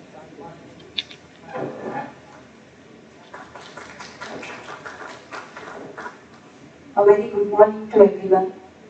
Our most respected trustee, unfortunately, couldn't join us today, but he is ever supporting for all our academic programs. And the most distinguished guest speakers of today who have made their time to come here and enlighten all the postgraduates over here, and HOD Department of Anaesthesiology, faculties and my dear postgraduates. A warm welcome to all of you for this CME. And first of all, I would like to congratulate Madam because it is with all her efforts she has taken to make this CME a successful one. It was her idea to enlighten all the postgraduates over this topic, cardiovascular system mostly concentrating. And if I remember, Chennappan sir has even come before for our CMEs continuously for our CRLI to enlighten on cardiovascular system.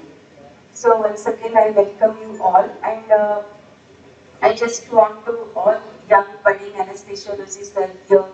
So cardiovascular system is really very important for us. Respiratory system, all these play a major role in our day-to-day practice.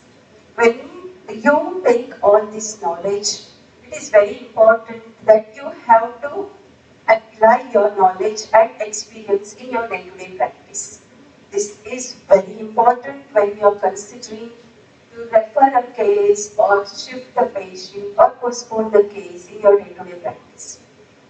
So, mostly in our pre-anesthetic evaluation, we give fitness for the elective cases, but emergency patients will be like an examination for every time. Every time we will have a new case seen on the operating table for emergency patients. So whenever we give fitness for these elective cases, it will be like 15 to 30% of the cases we cancel. And some of them, or while cancelling these cases, we should always keep in mind, there are two schools of anesthesiologists.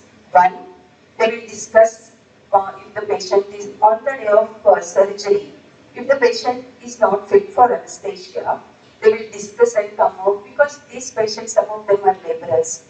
They are on daily wages, and some, they will all compromise their schedule and they will come for the cases. So, if you delay these procedures, which can be possible, we can do. If you delay, we will lose the patient. If some of you are doing further in future, you're freelancing, there is no chance. You would get a call from that surgeon second time. And in an institution, if you go for this, you will lose the patients. Then you will make a forum, you will start discussing. So, for these young budding doctors, my message is, whatever you gain the knowledge, apply it. We are commemorating, every year we commemorate this 16th October as World Anesthesia Day. Going back to 1846, when Sir William T.G. Morton gave anesthesia to a young patient who had a vascular tumor. Today also it is a nightmare for some of the anesthesiologists. We have progressed to such an extent that we can give safe anesthesia in this era. When we graduated our post-graduation, at that time from a government medical college there were no anesthesia workstations, nothing. We used to sit and ventilate for hours together. Our medicine department indeed had mechanical ventilators, but we, as a post-operative case, we used to sit and ventilate, extubate, very successfully extubate all the cases, including all geriatric, pediatric, neonatal cases. So, today you have all the gadgets, we have come up with lot of things, we have upgraded ourselves. These CMEs are here for us to guide and treat. Our ultimate aim is to bring happiness to our patients, serve them in time, treat them in time. My best wishes to the Department of Anesthesia. Thank you. Thank you, ma'am. As a token of our love and appreciation, we will have the felicitation of our dignitaries. I now call upon our respected principal ma'am to felicitate Dr. Chennappan sir.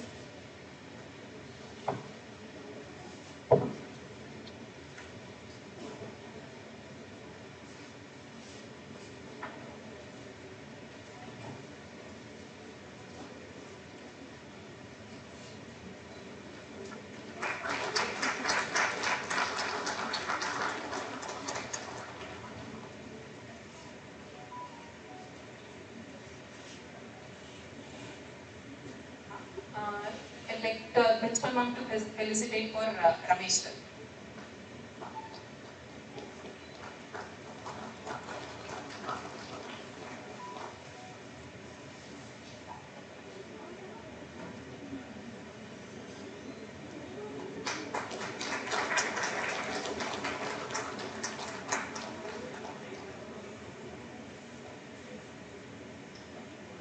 Now Principal Ma'am will be felicitating for Muttumani sir.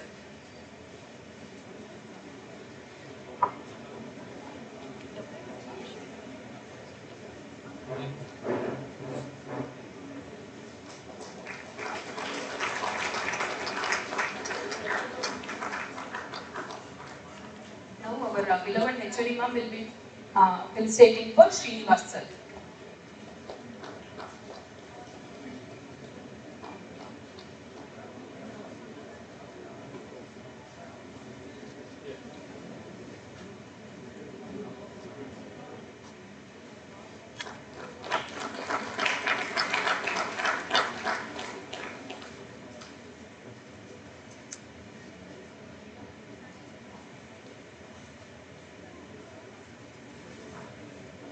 Ma'am will be felicitating for Dr. Vignesh sir.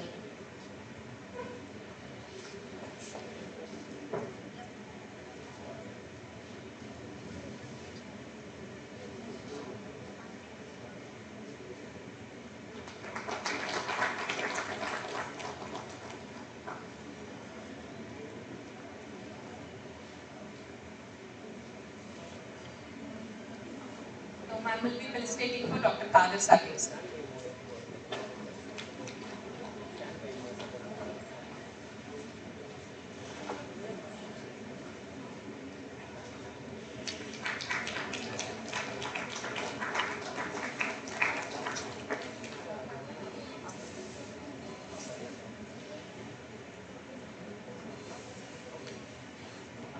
Ma'am will be felicitating for PNMC observer Dr. Mohan Kumar sir.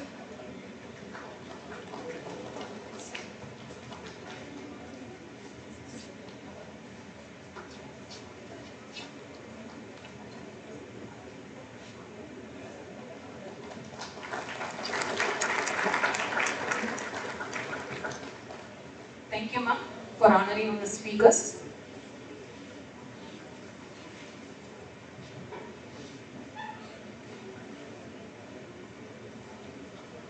May I request the organizing secretary of today's CME program, Dr. Deepa Ma'am, Assistant Professor, Department of Anaesthesiology, to deliver the vote of thanks.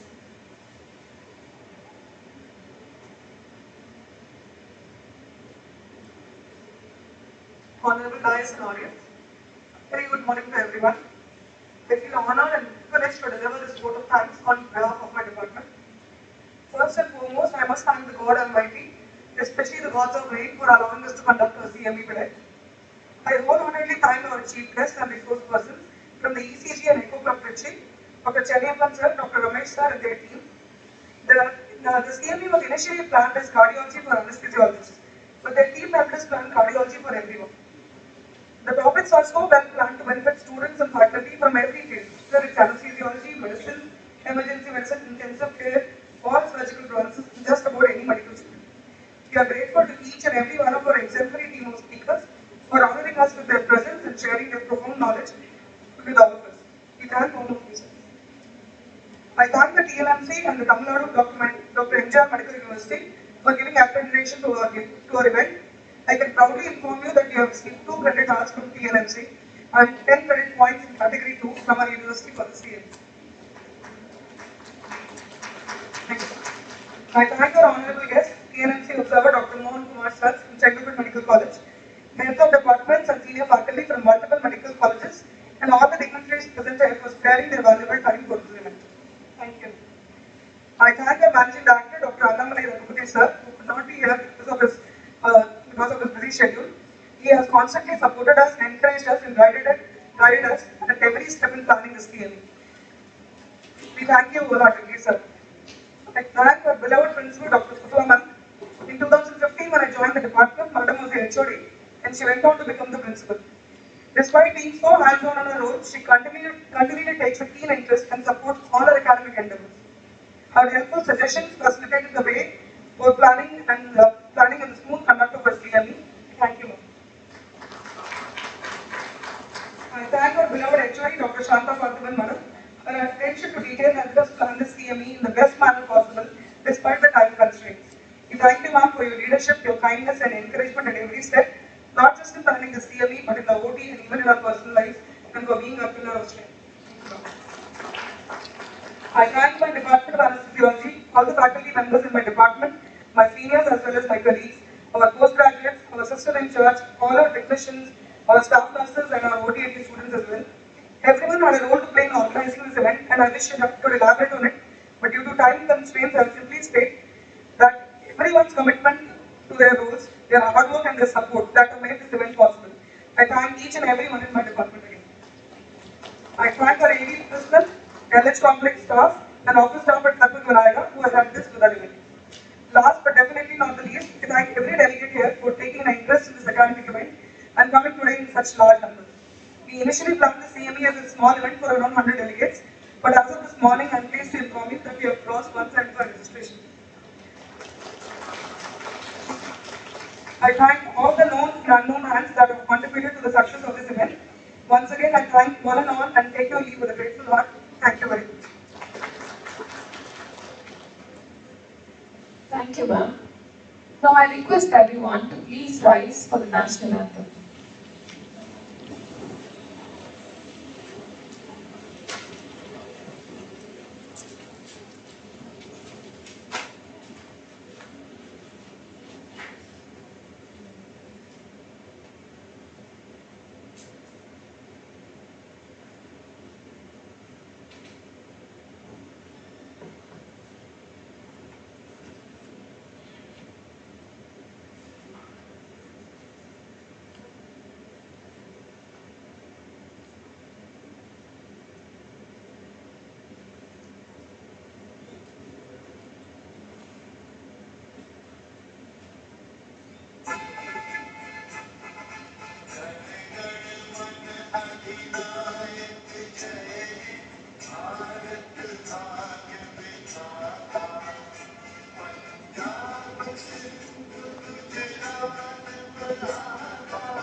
Now let us break for tea and refreshments.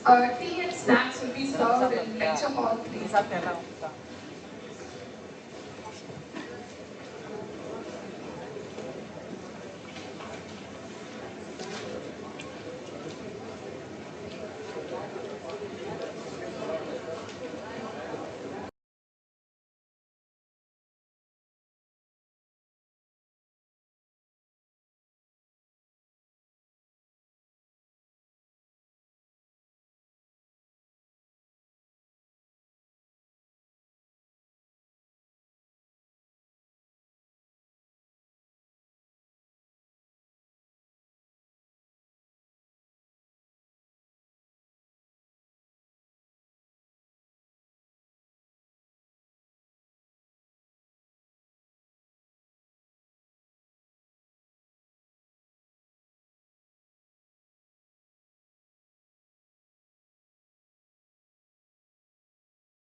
At the outset, I thank the organizers for giving me this opportunity to talk on this very common topic in acute hypertension, which is paucity. Paucity is nothing but hypovolemia.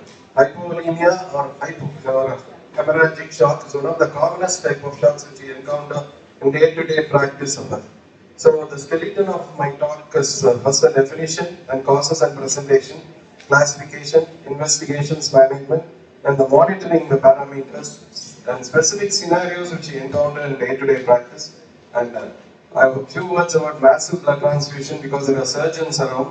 And finally, the takeaways. Hypovolemic shock is the commonest type of shock, which is a component of all types of shock, which in septic or cardiogenic, there may be an element of hypoperfusion. Decrease in the effective intravascular fluid volume or blood volume constitutes a hypovolemic shock. A reduced perfusion and oxygen delivery to the tissues. Of course, the common denominator in this particular shock is a hypoxia at the cellular level. So all of the previous speakers alluded to about the inflammatory markers and the hypoxic injury. This is the main common thing in hypovolemic shock too. It may be due to dehydration or blood loss. Of course, a little bit of applied physiology will be a little interesting, I thought. Of course, our total body water is made up of 2/3 of intracellular and remaining 1/3 is extracellular. Out of this extracellular, interstitial and intravascular compartments are divided as 1:4. So we are more bothered about the intravascular compartment which gets depleted in hypovolemic shock. Elaborating on the intravascular compartment, of course, all of us know intravascular cellular components and plasma component.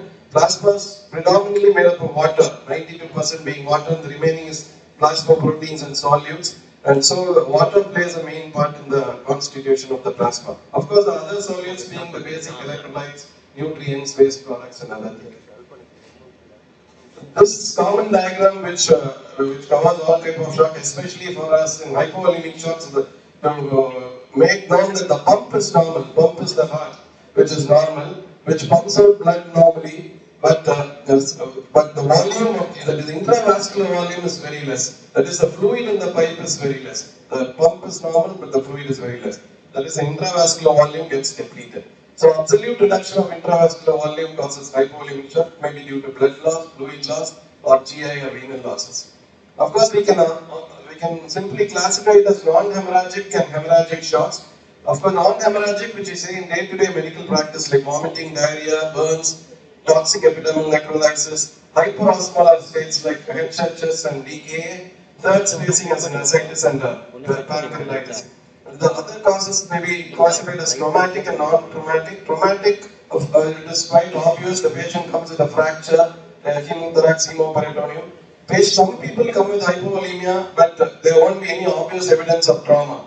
This is the commonest type of patient which is seen in medical practice, where there will be occult GI bleed, hemorrhagic pancreatitis, loss of blood into the third space, retroperitoneal bleed, ruptured ectopic pregnancy, of course PPH, aortic aneurysmal rupture, and post-operative bleed. These are not traumatic bleed. Another common thing which all of us know is bleeding can be frankly revealed or bleeding can be concealed. Revealed bleeding all of us know can make out through the open wound or whatever it is. Of course, the concealed bleeding, which is the thing which we have to make out quite often, because they present with subtle signs of bleeding inside the body cavities, so that the amount of blood loss determines the impact to the patient. So especially in the body cavity, especially in the neck, the places where there can be occult bleeding are neck, thorax, abdomen, pelvis, long bones like femur, and other things. So one other dictum in traumatology, as all of you know, is any patient with head injury coming with a hypotension, it is not due to the head injury. He has got multiple injuries somewhere else, maybe he had a ruptured spleen or somewhere else. We have to search for other causes of hypotension. Isolated head injury can never produce a hemorrhagic shock because there is no space for the blood so much of blood to go into the brain because it's a closed space. So this is a typical intra-abdominal bleed like pancreatitis, where you say it's a Cullen sign, where retroperitoneal bleed in acute pancreatitis. Sometimes it may be obvious in fair-skinned people. Bleeding can be classified as arterial, venous, or perioperative. Arterial venous can be due to transection of the arteries, a laceration, Laceration is more dangerous because the bleeding doesn't stop even of a protective vasospasm. So venous bleeding is a gradual loose where the patient can present late. So they present straight away with hypotension and the tachycardia. Another thing is the perioperative bleed. So, having known the types of bleed, I thought I'd just classify the clinical features of hypovolemic shock depending on the percentage of blood volume. It can be mild, moderate, or severe. Mild blood loss is loss of less than 20% of blood volume, moderate is 20 to 40%, and severe more than 40%. This is exsanguinating hemorrhage, what we call it as, and more than 40% is considered as severe hypovolemic shock. The pool extremities capillary filling time is increased. Diaphoresis, thirst, collapse veins, anxiety, this all constitutes a mild form of hypovolemic shock. And of course, these symptoms, along with tachycardia, like tachypnea, and other oliguria, postural changes denote moderate severity of volume loss. And the first two, along with the hemodynamic instability, patient comes with hypotension, excessive tachycardia, mental status alteration like obtundation. This denotes a severe degree, more than 40% of blood volume loss. Another common symptom which we see in day-to-day practice is lightheadedness. Patient goes to the toilet in the morning and he is not able to get up from the toilet. Once after getting him, he feels lightheaded and he falls down. This is a classical presentation of apical GI bleed. Then next the patient passes melena. So this is how most of the people come, and especially in this era of patients who are on dual antiplatelet therapy for cardiac problem. This is we see this quite often. So we have to keep this in mind, and lightheadedness, postural giddiness are very red flag signs of volume loss inside the body. And another thing is the tingling, the numbness, and the other shoulder pain, and vomiting, nausea, and all sorts of these things are you should take it with a pinch of salt. And the visual changes, especially blurring and other things, can be very, patient comes to us for the sake of that symptom, otherwise he won't even come for medical attention. As Dr. Muthumani previously alluded to, this is a classical example of a very basic clinical test to diagnose a hypovolemic shock, where there is orthostat, where when the patient is in the baseline and is in the 45 degrees, you won't be able to say the JVP. And passive leg raising, after passive leg raising to 45 degrees, still the JVP is not filled up. That means the patient has got a severe volume loss. Second thing, after you infuse fluid, that is after you infuse and post-transfusion, you make the patient sit up, then the patient is, the JVP you can make out, 40-45 degrees. This is one test to diagnose hypovolemia, another test whether he is responded to whether you filled up the circulation adequately, that also can be made out with a simple bedside test. This is a passive leg raising test, which I think most of us can give some time and practice. Hypovolemic shock, as I told, maybe due to volume loss or blood loss. This is specifically post-hemorrhagic shock. That is, classification of hemorrhagic shock has been dealt with separately. That is, the parameters which you take into account are the percentage of blood loss, amount of blood loss, pulse rate, BP, pulse pressure, urine output management. Of course, it's divided into 4 classes. Milder one is class 1 and severe one is class 4. Milder one, they have very common symptoms which can be treated as outpatient with oral liquids or nothing. They have just less than 15. Actually, the best way to remember this complicated table is the percentage and amount of blood loss. You can remember the points in a tennis game. First point is 15, next is 30, next one is 40, and then the game is over. So depending on, according to that, you can remember the percentage of blood loss. That is, the amount of blood loss is 400, 500 in mild class 1 shock, and every 500 ml you can add on to, and totally is more than 2 liters in a severe hemorrhagic shock. Pulse rate progressively increases, and severe shock sometimes we may not be able to feel the pulse, maybe so 30 also. Blood pressure normal in the first 2 stages. It starts decreasing for the first time in class 3. That is, it is uncompensated, decompensated. So whenever any patient with hemorrhagic shock comes with hypotension, it is a classical class 3 shock. Then of course other parameters are not recordable in class 4. Pulse pressure, when the peripheral vascular resistance increases, pulse pressure becomes narrow, as Dr. Nipan sir told for the first talk itself. Whenever pulse pressure is narrow, whenever the PVR is high, that you have to remember. Or urine output progressively decreases in patient has renal shutdown in class 3, class 4 shock. The management of these shocks, as first we told, milder forms, oral liquids will suffice. IV crystalloids was the second one. Third one, you need to push with the IV colloids also in the ratio of 3:1. 3 times crystalloid and 1 time of colloid, this ratio. And of course, the class 4 hemorrhagic shock, the treatment is a massive blood transfusion. one common thing which a patient comes with a shock, we don't know how much of fluid is lost. Then only we'll know how much to correct. That's so basic. I just give a case scenario to know whether how much of blood loss is lost, how to calculate. 70 kg man comes to OP blunt injury. His pulse rate is 110. That is got tachycardia. He's got hypotension, and the patient has a mental symptoms like confusion. So this shows that the patient has got tachycardia, hypotension. As just now we told, hypotension denotes class 3 shock. Class 3 shock means that the amount of fluid lost is around 40%, 30 to 40, 35 to 40%. So this amount of fluid, this amount of blood loss is and so the treatment should be aimed at correcting this. So this is a rough estimate of clinically knowing how much blood the patient has lost. Of course, the basic investigations are all the Muthamani doctor also told, we have to go through all these tests and simultaneously we have to treat the patient also. The test goes separately and the treatment goes simultaneously. It's a basic CBC. Of course, blood grouping typing is necessary. ABG to know the lactate. ABG should be tagged with the lactate. Most of the ABGs which you see nowadays is not given lactate levels. So it is little handicap there. So lactate level should be there in the ABG parameters to estimate the serial values also. Urea creatinine, especially if any patient has got a GI bleed, the protein in the GI tract, the urea increases. That subtly denotes that the patient has got a GI bleed.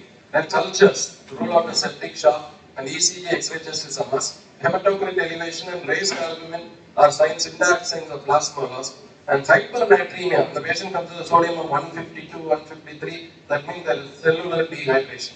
This is an indirect evidence. This is a very sensitive indirect investigation also.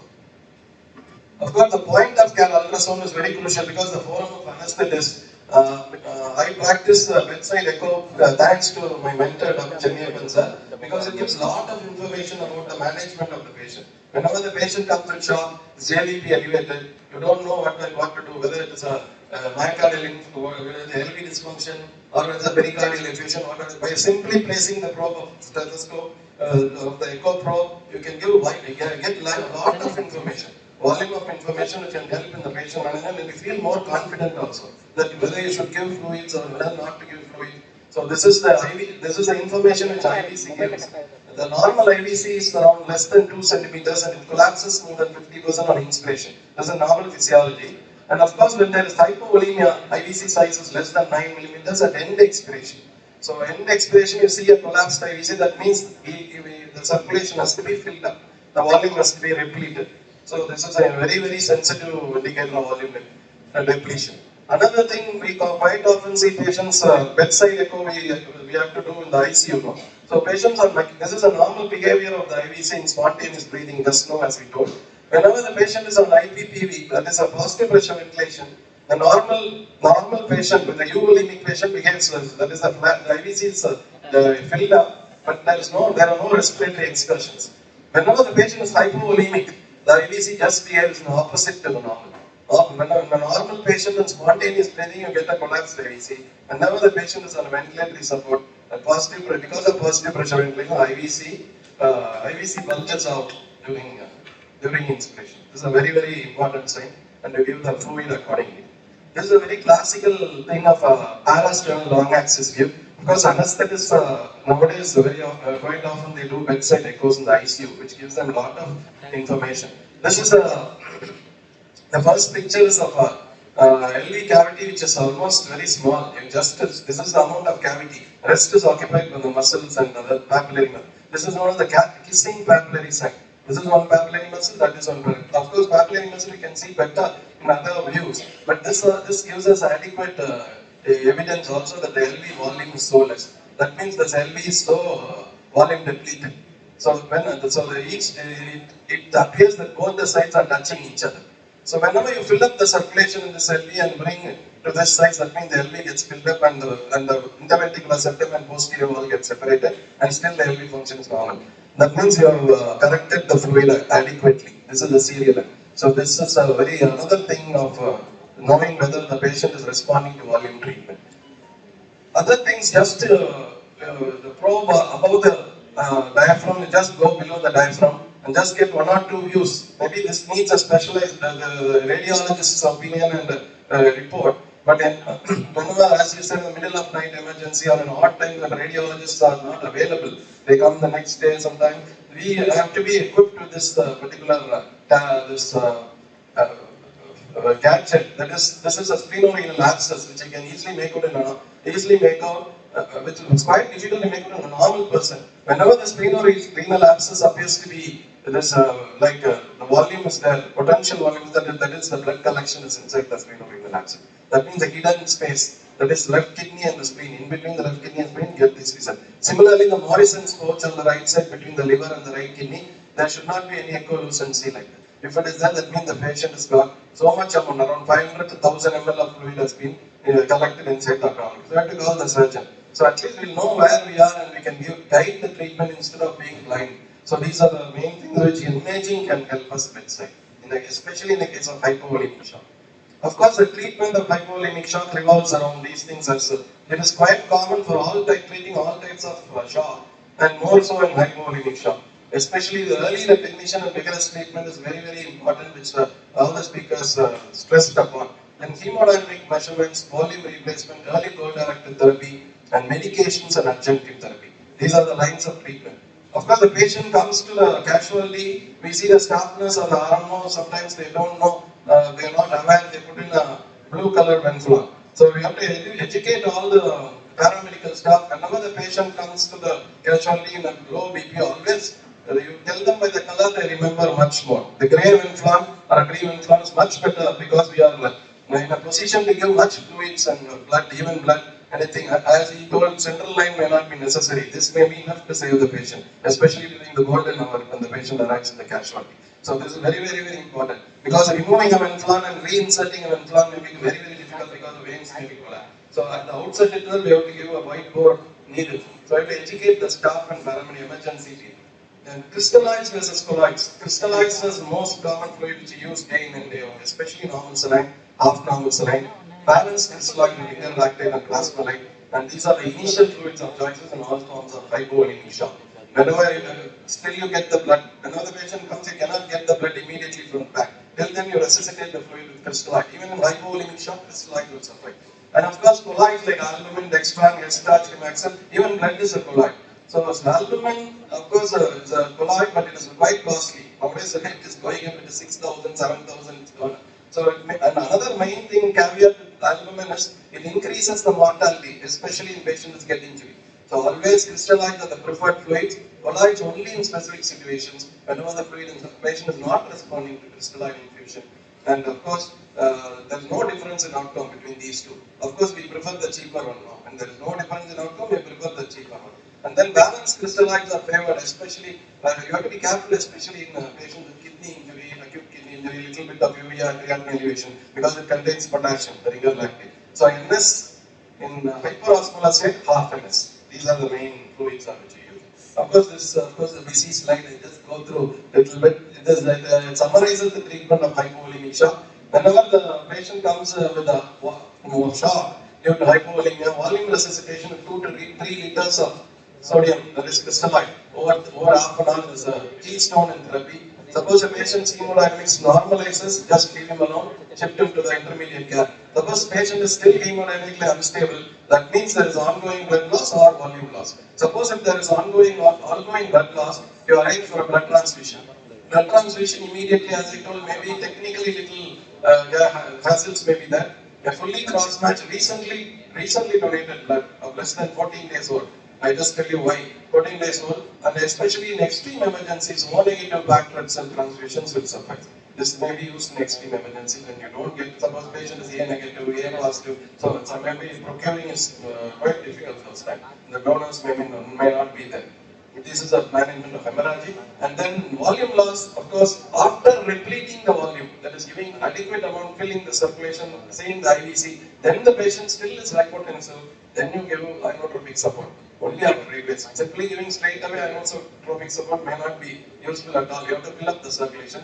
Of course, noradrenal vasopressin are the inotropes of choice nowadays. And of course, adjunctive therapies are other things which you can tell later.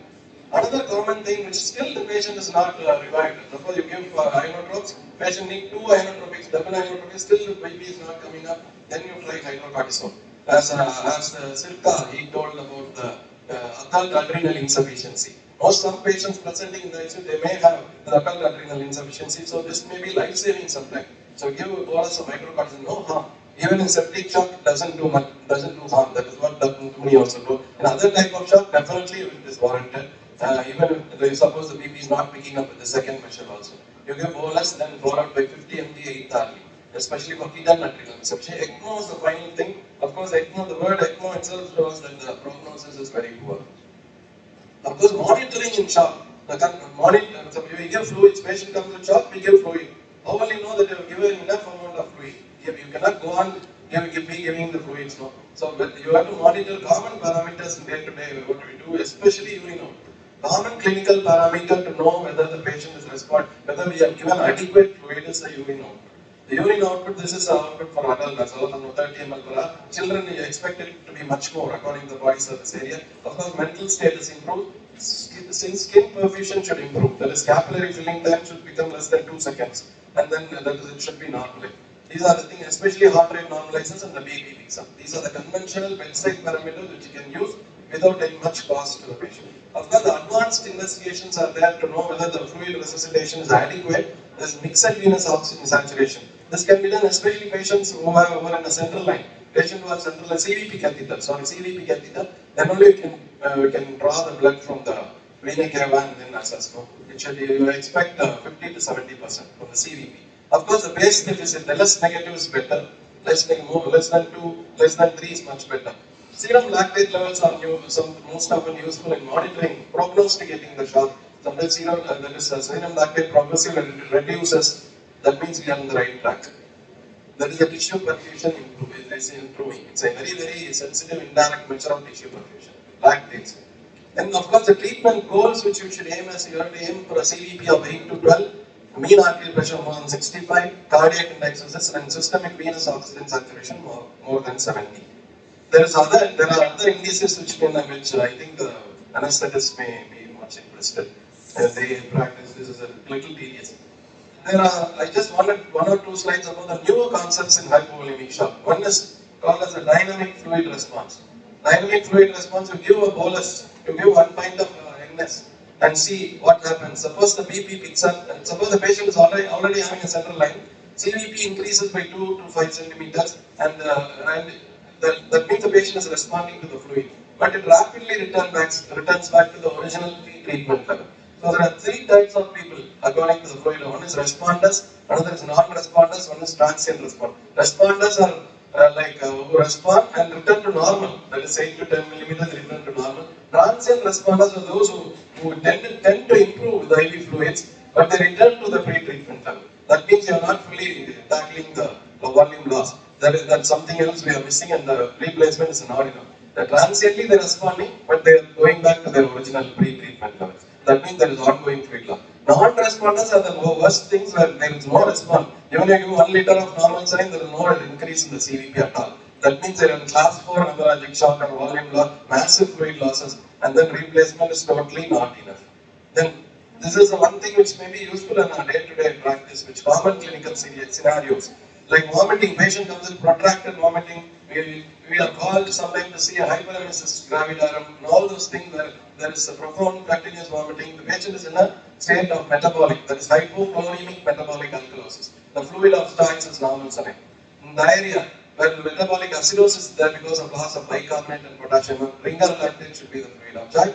Bicarbonate correction appropriately as per the reports. So we have to train our house staff, and we have to train our RMOs things to initial fluid of choice when the patient present. This is more important. Sometimes goes, hey, patient is vomiting, they put in a ringer lactate. That may not be useful for him, that may not correct the metabolic abnormality. So what type of fluid you should use and what thing, this needs a little bit of education and practical application, that's all. It's not very complicated at all. And of course, diabetic ketoacidosis, the fluid loss approximately, all of us know, 4 to 5 liters, we have to replace it in the emergency department. It's the first 12 hours you are supposed to bring back the BP. That is very crucial, golden hour. And even 1 liter per hour, first 2 hours followed by, you should not give it as a maintenance, 100 ml per hour like that. You have to rush in the fluid. That is why the white bore needle, the importance of white bore needle was stressed with the in the beginning itself. Of course, bicarbonate correction, and previous speakers also told, may be necessary only if the pH is 7.2. Unless you have an ABG, please don't correct the bicarbonate. Of course, the patient comes with a good small respiration, we are justified in doing. But of course, when you are in doubt, better to go by the blood pH, arterial pH. And hyperosmolar hyperglycemia is another complication of diabetes, where the fluid loss is much greater than in DM. There is around 10 liters. So this patient needs more fluid than insulin. So fluid correction is a cornerstone of therapy. Of fluid of choice is 0.9. This is because it's a hyperosmolar state, 0.2. There is half normal saline is better. Otherwise, tend to increase the osmolarity further. That's what I told. Half normal saline very useful in this condition especially. Around fluid, that is the fluid deficit corrected in the first 8 hours itself. This is from the latest Bailey and Lowe. That is the blood. Now there are latest guidelines for blood transfusion nowadays. Now before we used to see a lot of people coming when the patient is having 9, 10, you give them 2 grains of blood transfusion, they say pre-operative. Nowadays the clear-cut guidelines that is restrictive blood transfusion reduces the mortality and morbidity. This is the thinking nowadays, this is the concept nowadays. So when the patient is got an HB of more than 8, don't transfuse. If it is less than 6, definitely it is of benefit. And in between 6 to 8, only if there is ongoing bleeding, please transfuse the patient. More than 8, please don't transfuse unless there are other compelling indication, like a secondary angina, patient is a cardiac patient, you expect the hemoglobin of more than 8. In severe cardiac patients, of course the cutoff value is 7. So if it is less than 8, around 7, better to give him transfusion because they should not land up with the acute coronary syndrome. Depending on the patient's patient's comorbidities, you have to transfuse. This is the thing. This just I wanted to touch about the practical aspects of blood transfusion, because in a hemorrhagic shock patient comes with a shock, you arrange for whole blood PRBs. One common caveat which you make in day-to-day practice is you tell the sister, give him one PC, softness or whatever it is, give 2 pints of PC also. PC means what? It can mean both. It can be back cells or platelet concentrate. I have seen quite often that patients are given platelets instead of back cells. 1 or 2 times I've seen. So better don't use abbreviation, because in emergencies it may be harmful to the patient. It is packed RBCs. You spell packed RBCs, otherwise platelet rich concentrate. Otherwise you tell platelet. So don't use abbreviation, don't write that in the case sheet. So another patient they may be confused and it may be given the wrong thing. So that may not be useful for the patient. Whole blood transfusion increases the hematocrit by around 3% and HB by 1 gram. That is to be given within 30 minutes of removing from the fridge. So especially patients who need 3 pints of transfusion, no, all 3 pints should not be got immediately from the back. One by one, once this is getting over, you get it immediately and run. That's much better. So that is one thing. And within 3.5 to 4 hours, you have to finish the transfusion. 3.5 4 hours of taking from the refrigerator in the blood bank. Before that you have to finish. Otherwise it is of no use. It gets clotted in the packet itself. So platelet concentrate should be given immediately within 30 minutes. This is all of us know that random donor platelets increase the platelet count by 8,000 and single donor by 30,000. FFP should be given as soon as possible. Finished within 30 minutes. Should be given like a manitol, within 20-30 minutes should be finished. Cryoprecipitates are rich in these factors that should be given also within 30 minutes. So common hemolytic reactions which you see in day-to-day practice after giving you get a call from the junior doctor that patient is having this and that, he's breathing hard. So the common thing which any of us can encounter is allergy, urticaria, other things which are quite often seen because of contaminants of blood. Another is a febrile reaction, non-hemolytic febrile reaction, which can be avoided by using a WBC filter. Nowadays it's quite common. I think you people will have this already. I think WBC filters can reduce this reaction. Another is Trali and TACO, which I'll just touch upon in the later slide. Delayed transfusion reaction is a delayed transfusion hemolytic reaction, which is immunologically mediated. Post-transfusion purpura, infections, especially patients who receive platelet transfusion for dengue, other things, they are more prone for infection because platelets are stored at room temperature. They are not freezed or stored like a plasma or cryoprecipitate. So platelets should be given immediately. They should not be handled very much in the thing. You have to wash a hand and then handle the platelet packets. So these are more prone for infection. Of course, GVH is a very serious thing which will be dealt by hematologists. Of course, the massive blood transfusion which is necessary in class 4 hemorrhagic shock. Massive blood transfusion, definition of massive blood transfusion is replacement of the whole blood volume in 24 hours. Or you give more than 10 units of vaccines in 24 hours. or you give you need more than 4 units in just 1 hour. These are the definitions, criteria to fit into a massive transfusion. This is needed for class 4 shock. Massive blood transfusion, there is a specific protocol in each hospital. Single person cannot administer a massive blood. It is a teamwork, just like CPR, code blue, and other thing. We have a just alert to know that the hospital, the patient is going to get a massive blood transfusion, especially patients in the surgical wards and traumatology. Another thing, giving so much of blood within 24 hours or 1 hour or so much of blood, definitely there will be complication. You have to expect the complication, or you have to be alert before itself to treat the complication. Of course, this can be complicated. This complication can be remembered by the mnemonic catch. The catch C for coagulopathy is one of the commonest cause of death in massive blood transfusion. Another is alkalosis. Next is hypothermia, D for thermia. C is citrate toxicity. Another is hypocalcemia, and hypo of all the electrolytes. Of course, coagulopathy is due to the products which you get from the blood bank, no stored blood, so they are all depleted of coagulation factors. So going on giving those things will dilute the coagulation factor. The patient start bleeding even from the IV line, even from the central line. Alkalosis, metabolic alkalosis due to citrate. And then hypothermia is due to refrigerated blood. There is no time for warming. Immediately after getting the blood, you have to transfuse. Cannot wait for the thing. So you accept a bit of hypothermia, because hypothermia can decrease the myocardial contractility, depress coagulation also. Citrate toxicity, this is also inevitable because all blood are loaded with 80 ml of citrate in each pack. So citrate toxicity is another thing. It is cleared slowly also. Because the patient is not hypovolemia, there is no tissue perfusion. Citrate stays in the blood for a longer time. It produces metabolic alkalosis, tingling, numbness. In a normal person like us, when you give citrated blood, it clears off in even less than 4 or 5 minutes. So staying of citrate for a prolonged period in the circulation produces this thing. Hypocalcemia, hypomagnesemia due to chelation. Chelation is the citrate. And of course, any blood you give, of course, a minimal hemolysis will be there. And hemolysis produces the mild hyperkalemia from the lysed RBCs. This is all you can expect also. The two most important things which you have to remember, one is TACO. This is just a transfusion associated cardiac circulatory overload. What you tell us, volume overload. No? That is a commonest thing which I encounter. You ask the patient start to give, she is given within 1 hour. Already the patient has got a mild LV dysfunction or moderate LV dysfunction, it comes as anemia. You are supposed to give a little carefully, maybe 3.5, as I told, within 3.5, 4 hours. So the commonest cause of this thing is a volume overload, that is blood overload. So you tell the patient, he goes away, then they phone up and tell that the patient is dyspneic. And one important thing which denotes that the patient has got a circulatory overload is hypertension. Already the patient BP was known, now the patient is breathing hard, you check the BP, it is 200 by 1 time. Recently, last month also, we happened to see a patient like this. So this is one very important clinical indication that the patient.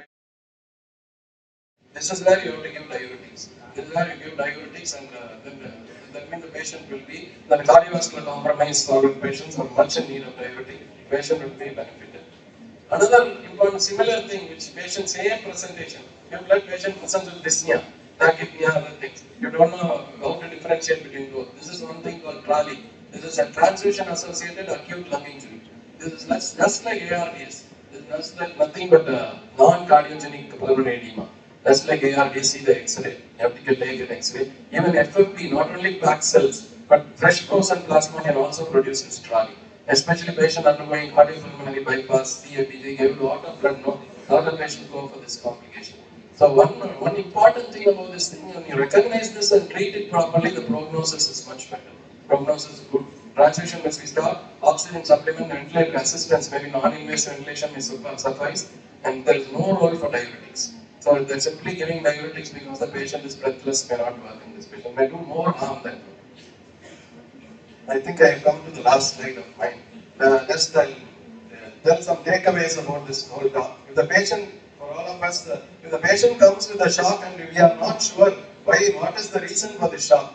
So of course, the patient's cardiac status, other thing which we already know. Suppose a old patient comes with a shock, cardiac status is normal, everything is normal, then treat him as a hypovolemic shock. There is no harm. And when you are unsure of the etiology, you can treat him safely as a hypovolemic shock. Head injury patient coming with a hypovolemic shock, you have to search for other causes of the shock rather than the head injury. Mental upredation is an ominous sign of shock because it denotes class 4 shock. It denotes severe cerebral hypoperfusion. And any female patient coming in the reproductive age with abdominal pain and hypotension. Young patient, there is no reason for her to become hypotensive. So that always think about ruptured ectopic gestation, because many a times this is often missed sometimes, and we diagnose late patient is in frank shock. So you have to take it up for emergency surgery. Even after an acute hemorrhage, this is one another practical point. Even after an acute hemorrhage, patient says, I have melena, I had a 2-3 day, that is 2-3 episodes in one day, still the hemoglobin and hematocrit may be spuriously normal, because still the values are not known. So you have to take it very seriously, and you should not send the patient home. You have to keep him, the next day the hemoglobin will drop. This is because it will drop because of the fluid shift. Intravascular and extravascular fluid shift will happen only after 24 hours. So you have a history of hemorrhage. There is a patient has got a frank hematemesis or a melena, but his hemoglobin is 10, hemoglobin is still 11. That means you should not discharge the patient. You have to treat, you have to very cautiously, because the history is so crucial. Definitely the next day hemoglobin will drop. Another thing, hematochezia. We always talk below the ligament of treats any bleeding is a produces like hematochezia, and above it produces hematemesis. It may not be always true. Any upper GI bleed, especially from the stomach and upper duodenum, can also produce hematochezia when the blood there is a rapid transit of blood. There is rapid transit immediately after bleeding. Blood should stay in the GI tract for at least 14 hours to produce a melena. Suppose if it is less than that, he can still present with hematochezia. That doesn't mean it's a lower GI bleed also. That means it's a severe upper GI. The commonest cause of death, as I told, after massive transfusion is a coagulopathy. So this can be prevented by following this 1:1:1 protocol. What is this? 1 unit of back cells, 1 unit of platelet, 1 unit of FFP. That is because to replace the coagulation factor. So this protocol has to be followed in case of massive blood transfusion. Should not go on giving blood alone. In the gastric mucosa and the GIT is the most sensitive to hypovolemia, because stress ulcers result in upper GI bleeding. Time memorial, we know about Cushing's ulcer and Curling's ulcer, burns and head injury, and which can sometimes result in massive bleeding. It can be prevented previously itself by proper doses of proton pump inhibitors and mucosal protectants like superalpha. These are the commonest things which can do to save the patient from time. Of course, I want to summarize, as all of us is well aware, that hypovolemic shock is a good teamwork between physicians, surgeons, and anesthesiologists, and daily interaction between them is very crucial for bringing good results to the patient. Thank you.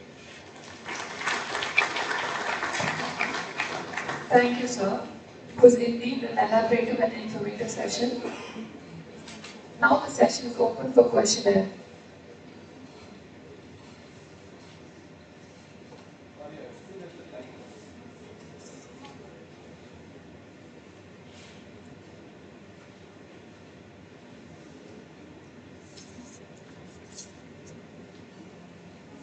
If there is no further doubts, we can move on to the next section. Thank you, sir. Before moving on to the next session, as a token of love and gratitude, we, the Department of Anaesthesiology, would like to honor the guest speakers and respected dignitaries. Our HOD, Dr. Shanta Pathiman, will be honoring the guest speakers. Ma'am will be honoring Dr. Chenniyam, sir.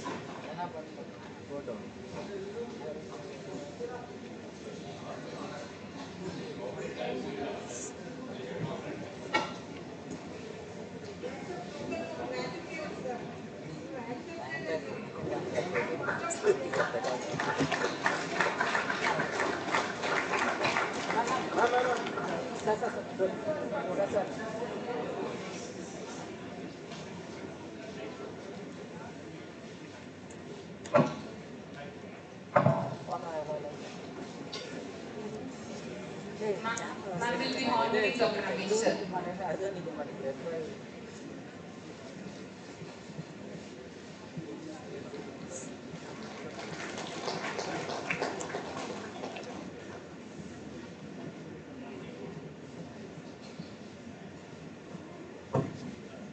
Ma'am will be honoring Dr. Muttumani, sir.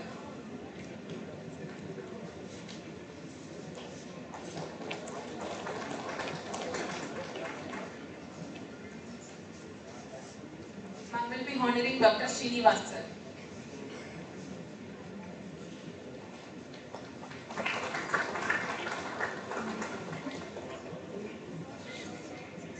Ma'am will be honoring Dr. Kader Sahib, sir.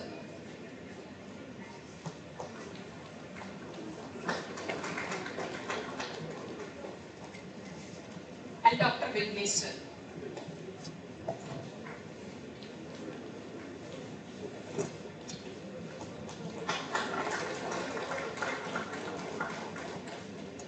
We would also like to honor the respected DPCs and HODs from other colleges. Dr. Mohan Kumar sir, TNMC observer. Dr. Shanmugam sir, Professor in Department of Anesthesia from Meenakshi Medical College and Research.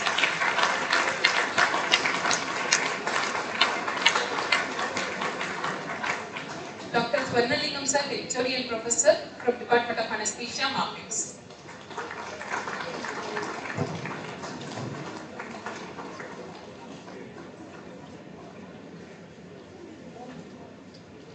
Okay, just a small announcement.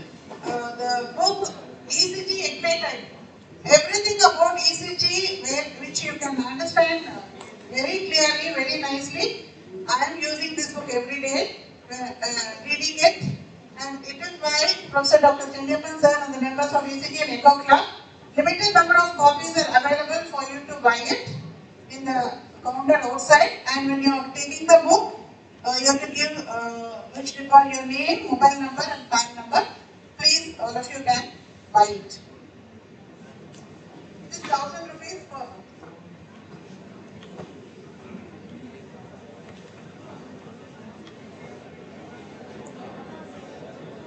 Thank you all for the postgraduate for your Let me now invite the next speaker, Dr. Kadir Sahib sir. Sir will discuss on obstructive causes of acute hypertension.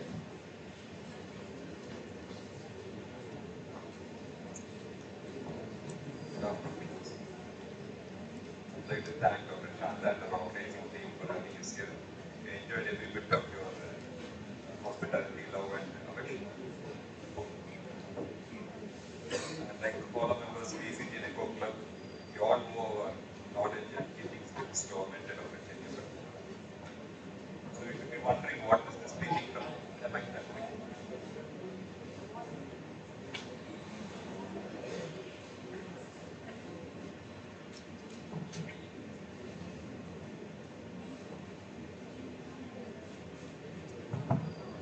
You should be wondering what do you mean by pushing troubles. So what I've done is, you should know first what you mean by pushing troubles. Here, heart finds it difficult to push the blood outside due to an obstruction of the pulmonary artery, aorta or left ventricular outflow tract obstruction. Or something pushes or compresses the vena cava or heart, making it difficult for the heart to receive the blood. So something is either pushing the heart to prevent it from emptying, or something is pushing and compressing the heart, making it difficult for the heart to fill. So either it is difficulty in emptying or difficulty in filling. Either way, usually this difficulty is secondary to a physical obstruction. Difficulty in getting the blood into or out of the heart or the great vessels. Obstruction to emptying causes an increased outflow. The common causes are pulmonary embolism and severe LV outflow tract obstruction. If there's obstruction to filling, usually there's reduced preload. This is seen in tension pneumothorax, tamponade, constrictive pericarditis, and the compression of the vena cava. Whether you have reduced preload or increased afterload, ultimately this will lead to reduced cardiac output, which is, if untreated, will lead to shock. However, the biggest positive in this shock is relief of obstruction, which is usually a physical obstruction, usually relieves the shock. This is the various incidences of shock. Basically, you know there are 4 types of shock: hypovolemic shock, distributive shock, cardiogenic shock, and obstructive shock. If you see bottom down, in both the studies, they found the obstructive shock constitutes only 1 to 2% of all shocks. But what you need to remember is the most difficult to diagnose, it's the most fatal, and its treatment is required within minutes. And the good thing which I already mentioned is it's completely reversible if you identify and treat at the right time. The rate of development of obstruction and the underlying cardiopulmonary disease is a major prognostic factor. So these are the 3 common obstructive shocks which we'll be discussing in this lecture. 1 is pulmonary thromboembolism, 2 is tamponade, 3 is tension pneumothorax. You know all of them are potentially dangerous, and if not identified and treated within minutes, can be fatal. So how do we proceed with this lecture is, suspect. Only if you identify and confirm a diagnosis, you will be able to treat it. So we'll see all these three topics under these settings: when to suspect, how to confirm, and how to treat them. Let us see pulmonary thromboembolism first. This is the pulmonary arterial tree. So our topic is short. So this is the main pulmonary trunk. This is the right pulmonary artery. This is the left pulmonary artery. Then you have the divisions and you have segmental arteries here. Pulmonary thromboembolism means you can have a thrombus anywhere. It can be here, it can be here, it can be anywhere. But when you are dealing with shock, usually the thrombus either is in the main pulmonary trunk, it's a saddle embolus, or it's a saddle embolus located here, straddling both the right and left pulmonary artery. Now, as what we say, we should know when to suspect. So, when to suspect is not only through clinical signs but also through history. So, careful history taking, if you have enough time or a quick focused history, is very important to know what you're dealing with.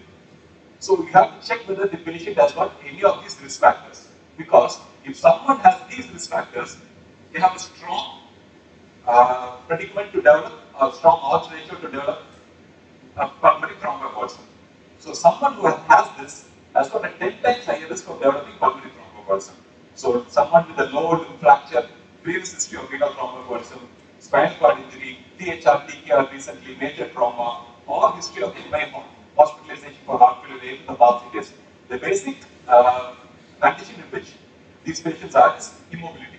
So, whenever you have someone who is immobile for a long time, apart from this condition, think about pulmonary thromboembolism.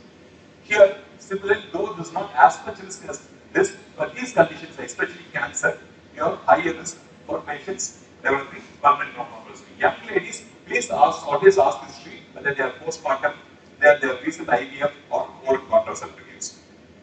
Right. So this is the famous Firefoot study which dealt with few patients. You find someone coming with dyspnea, you find someone with chronic chest pain, you find someone coming with cough, you know that you will be dealing with pulmonary embolism with the clinical criteria is also fitting you. Someone without dyspnea, you have to really look whether your diagnosis is right, suspicion of pulmonary thrombosis is right, because almost every third patient, one third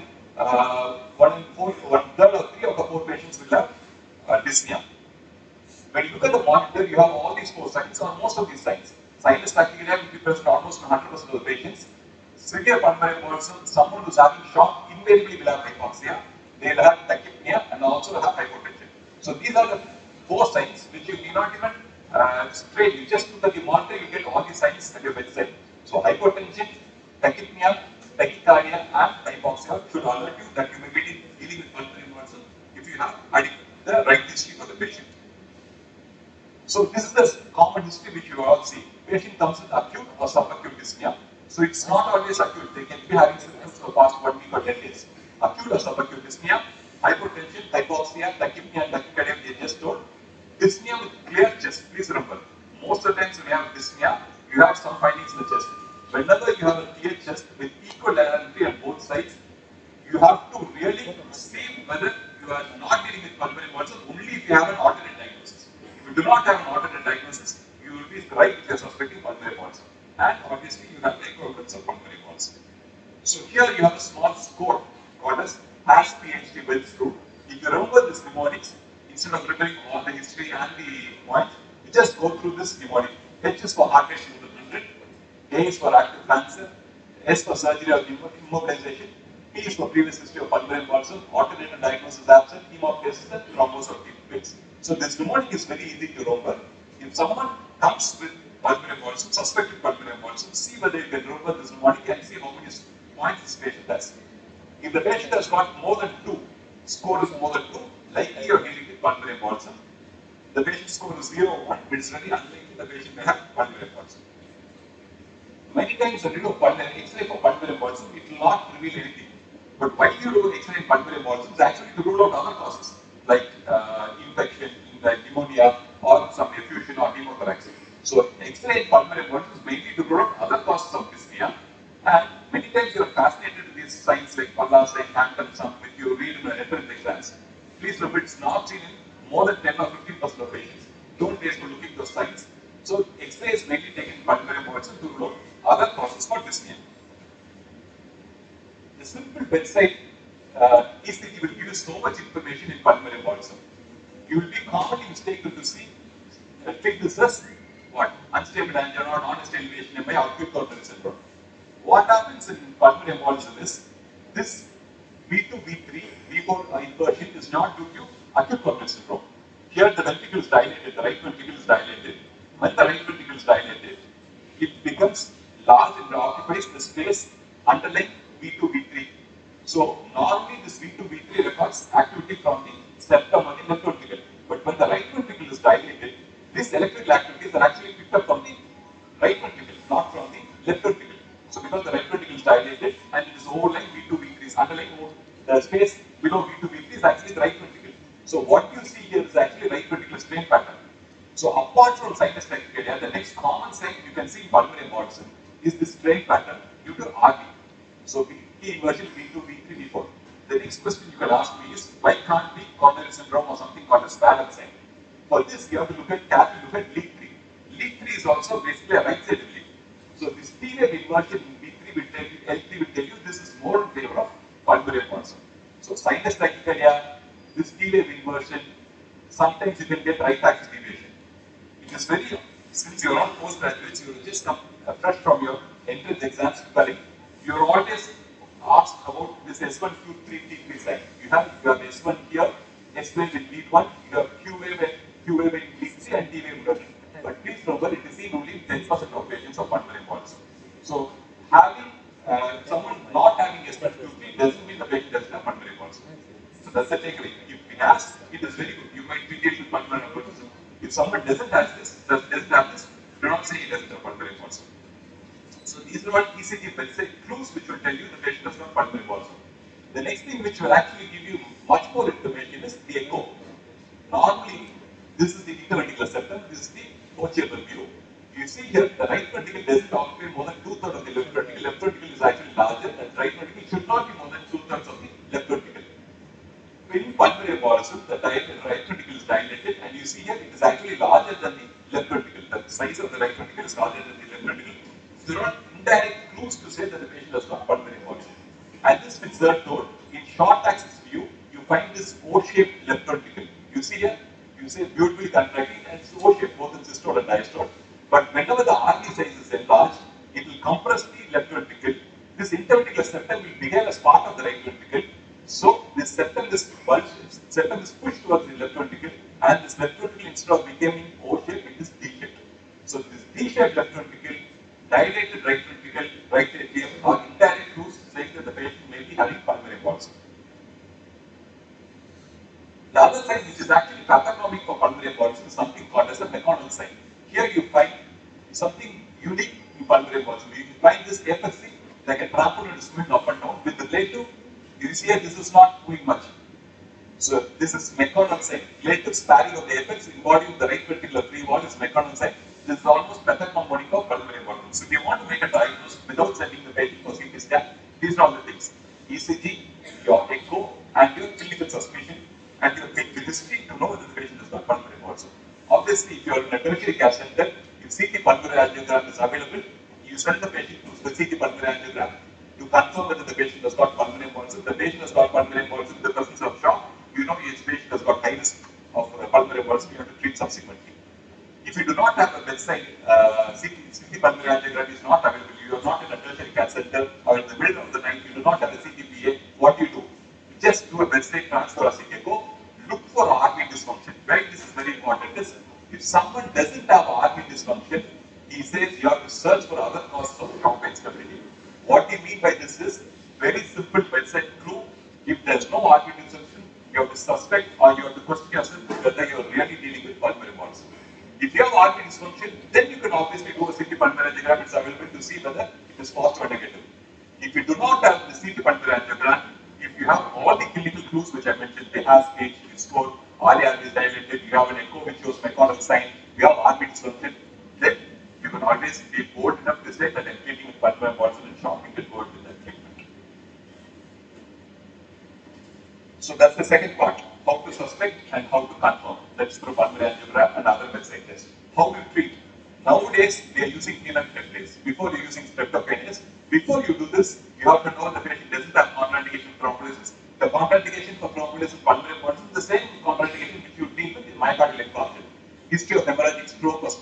non-urgent, ischemic stroke in the past 6 months, central ACLS neoplasm, major trauma surgery or head injury in the previous 3 weeks, bleeding dialysis and active bleeding.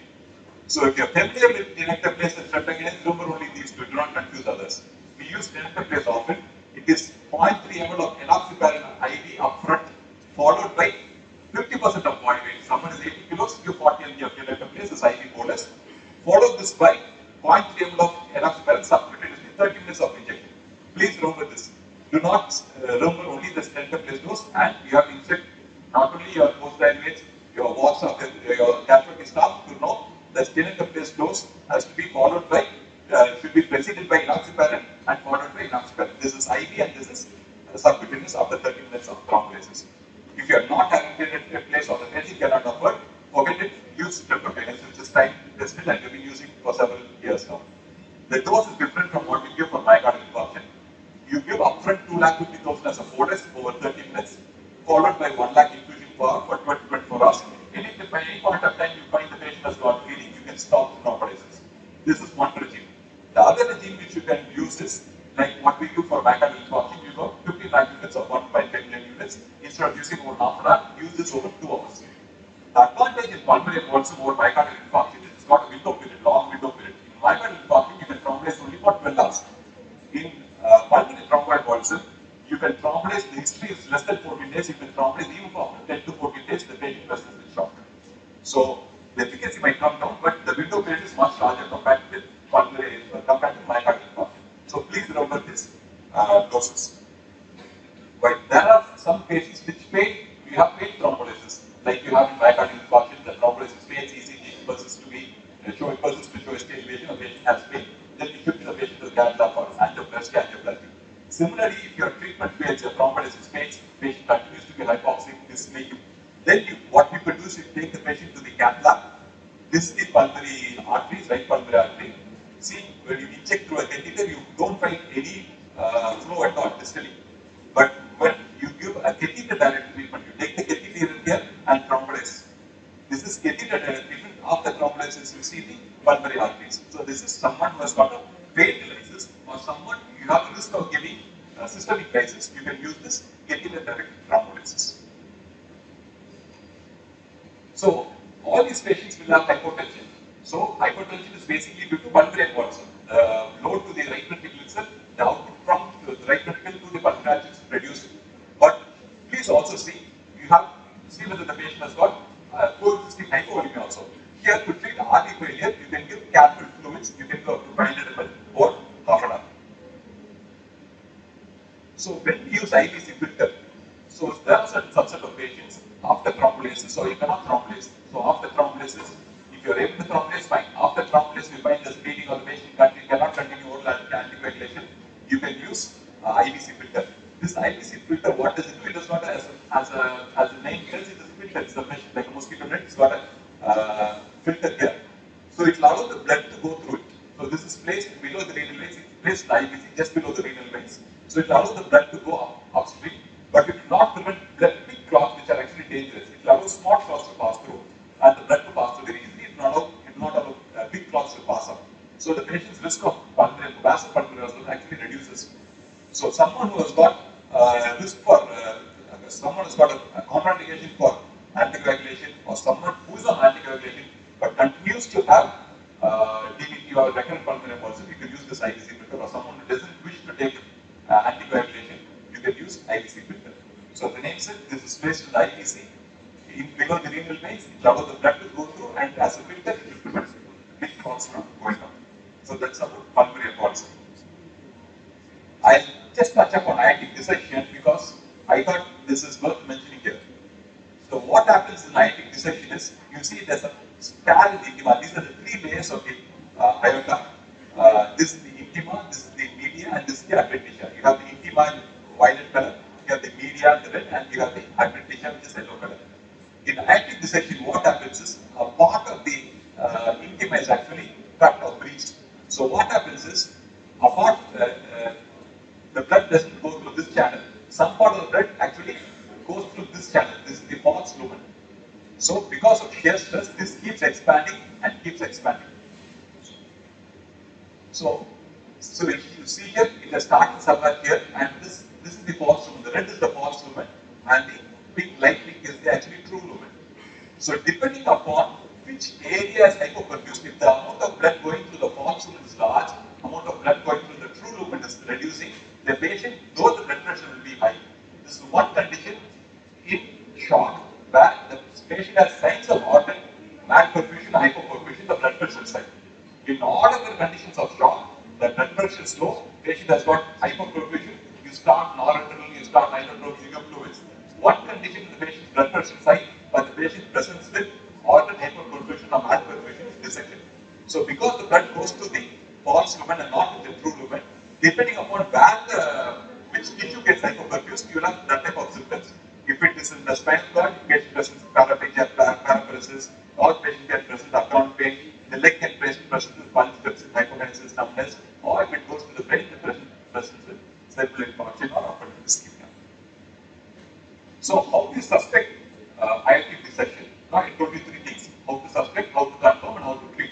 So how to suspect is, you all know, you'll be all read the pain aortic dissection is in the back. But what you have to remember is, the intensity of the pain will be maximum at the onset. Not in the MI, maximum at the onset. MI, the pain will actually keep on increasing. It will be a crescendo pattern. Here, the patient suddenly will have a sudden severe sharp 10 out of 10 pain. It can either persist like that or it will come out of. But in myocardial infarction, the pain actually gradually builds up for 10-15 minutes. Here, the pain is maximum at the onset. The sudden severe sharp tearing type of pain, stabbing or ripping feeling in the chest and radiating to the upper back. The patient can also present with shortness of breath, fainting or dizziness. When you have low blood pressure, high suspicion, and there's a 20 millimeters difference between the arms, you know that one of the limbs is involved. When you have a diastolic heart murmur, you know this is extending to the aortic valve also. So when you have diastolic heart murmur, you know that you're dealing with aortic regurgitation, muffled heart sound, rapid deep pulse, profuse sighting, patient can have stroke signs. Patient can have any signs. Stroke signs, if it involves the cerebral arteries, can have paresthesia, paraplegia, if it is involving the spinal cord. So how do you confirm this? It's a simple bedside echo. You find here you have a dilated aorta. This is the flap here. You can see here the aorta is dilated. You have an intimal flap here. There are only few conditions in aortic dissection which can cause shock. One, the patient has got massive aortic regurgitation, or rupture of the aorta itself, or cardiac tamponade. So these are the three conditions where you have hypotension in the presence of aortic dissection. So please remember, whenever you have aortic dissection and the pulse is not felt in one side, do not stop on. Do not start the patient on inotropes. This is one condition where you have organ hypoperfusion, but still you should treat with some medicines to reduce the blood pressure. So this is the abdominal ultrasound. The dissection need not be present in the chest, in the ascending aorta. You cannot dissection in the abdominal aorta itself. You see here, you see this flap here. So how do you treat aortic dissection? So this becomes a hypertensive emergency. You have to treat it very urgently. Here you have to reduce the blood pressure immediately to 120 systolic and heart rate of systolic in the first hour itself. In most of the conditions, you gradually reduce the blood pressure. This aortic dissection is an example where you have to reach the target within the first hour. What drugs you can give? You can give IV limiterol or esmolol with nicardipine or nitroprusside. As product, you need to have continuous BP monitoring for this patient. So how do you treat upon this basic stabilization? Then you have to know where the dissection is. For this, you need to do a CT angiogram. So know if the ascending aorta is involved, it is type A dissection. Whether it is in shock or not, if the ascending aorta is involved, the treatment is just surgery. If the ascending aorta is not involved, it is called as type B dissection. Then you have a chance to treat it medically if it is an uncomplicated dissection. If it is a complicated dissection causing malperfusion, hypoperfusion, shock, rupture, then you have to go for surgery. So that's about aortic dissection. The other condition which we discuss here is tamponade. Right. So tamponade is actually a clinical syndrome. It's not just accumulation of fluid. Whenever you have large pericardial effusion, people will refer it as tamponade. No. Just large effusion doesn't mean tamponade, doesn't equate to tamponade. Large pericardial effusion or pericardial effusion in modest amount resulting in reduced ventricular flow and subsequent hemodynamic compromise only can be labeled as tamponade. To understand the treatment of tamponade, you should know the basic physiology and pathophysiology, what happens with tamponade. See, these are the normal cardiac pressures. You see the right ventricle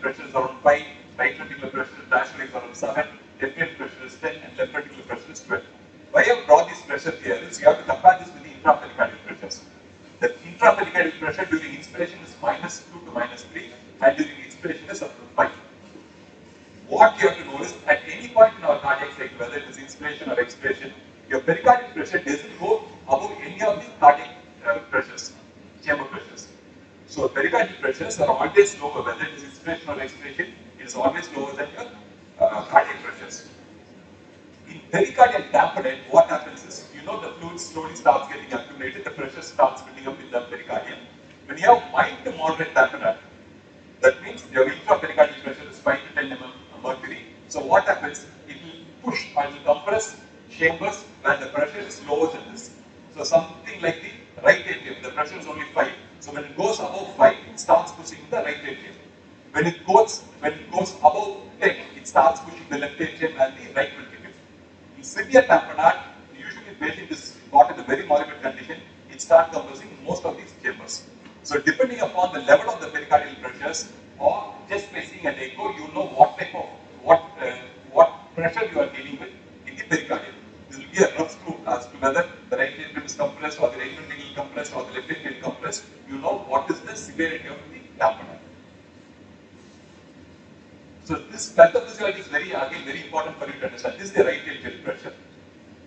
This increase is the pericardial pressure. At one point of time, the pericardial pressure crosses the right atrial pressure, and as it keeps increasing, it slowly comes over the right ventricular pressure. This is the critical point where the pericardial pressure goes above the right ventricular pressure. Your filling of the right ventricle comes down. Your mean arterial pressure and the cardiac output slowly starts decreasing. And at this point, where the pericardial pressure goes above this pressure, your arterial pressure comes down and patient goes to cardiac output reduces and the patient presents shock. Many of us think if the effusion is large, the tamponade also will be severe. No. It all depends upon the rapidity of which it accumulates. So here you find in the x-axis, you find the total pericardial volume is 400 ml. But you see in this graph, it slowly only goes up.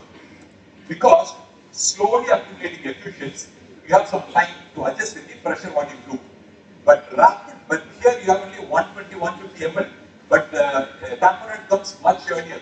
Here you have 400 ml, you have only 150 ml. But the patient has tamponade. The pericardial pressure is almost the same here.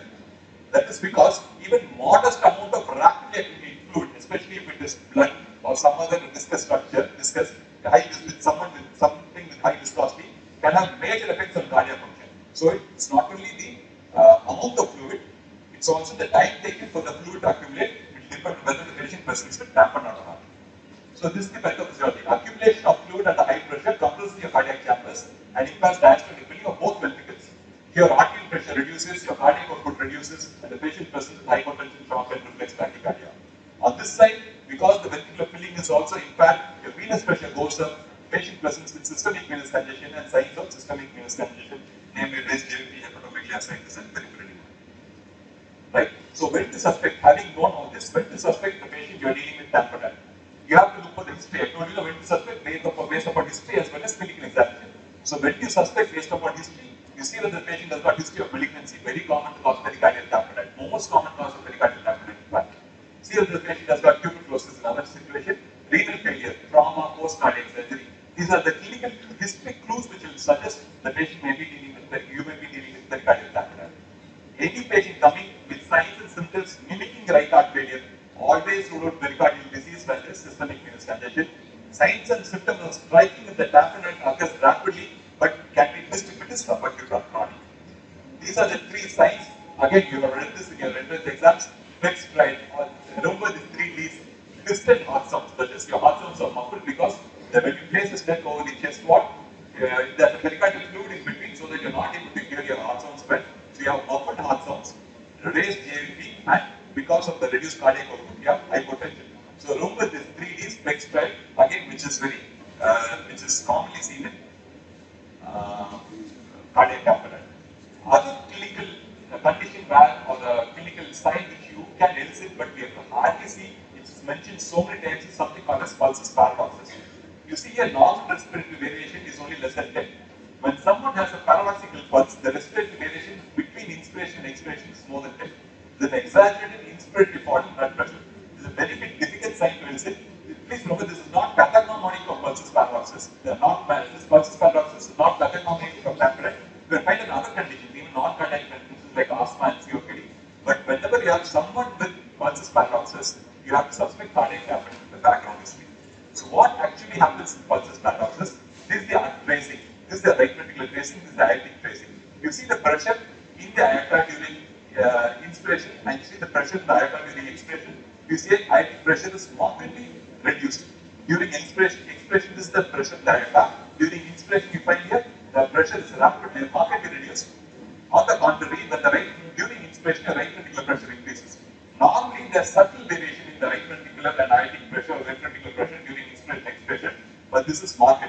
What happens here is, normally when the blood comes during inspiration, comes to the right side of the heart. When the blood comes to the right side of the heart, what happens here is the right ventricular free wall will actually move very well to accommodate the extra blood. Here, the right ventricular free wall cannot move because you have cardiac tamponade and the pericardial pressure is very high. So this pericardial pressure prevents the right ventricular free wall from moving out. So the only way the right ventricle can receive blood is by pushing the septum to the left side. So that is why the left ventricular size has become so small. This is called as ventricular interdependence. So for the right ventricle to receive blood, it cannot push the pericardium. Pericardium cannot push the right ventricular free. The right ventricular free wall cannot expand anymore. So it has to depend on the ventricle to receive blood. So it pushes the septum. So once it pushes the septum left side, the amount of blood coming into the left ventricle in inspiration reduces. The amount of blood coming out of the left ventricle during inspiration reduces, and your cardiac output falls and your aortic pressure reduces. So both the ventricles are compressed by the pericardial fluid.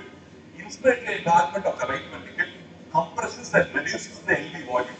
This is because the left load bulging of the IBS, which further reduces the LV cavity as the artery enlarges during inspiration. You understand this? This is the basic pathophysiology for pericardial tamponade and pulses paradoxus. Normal inspiratory augmentation of RV volume causes an exaggerated reciprocal reduction in LV volume. So when severe, it can be just detected by palpating. So how do you but conventionally you have to auscultate. So how do you detect pulses paradoxus? You slowly increase your inflating cup above the systolic blood pressure and slowly start deflating the cup. At one point of time, you will be able to hear the cork sounds only during expiration. Note that value.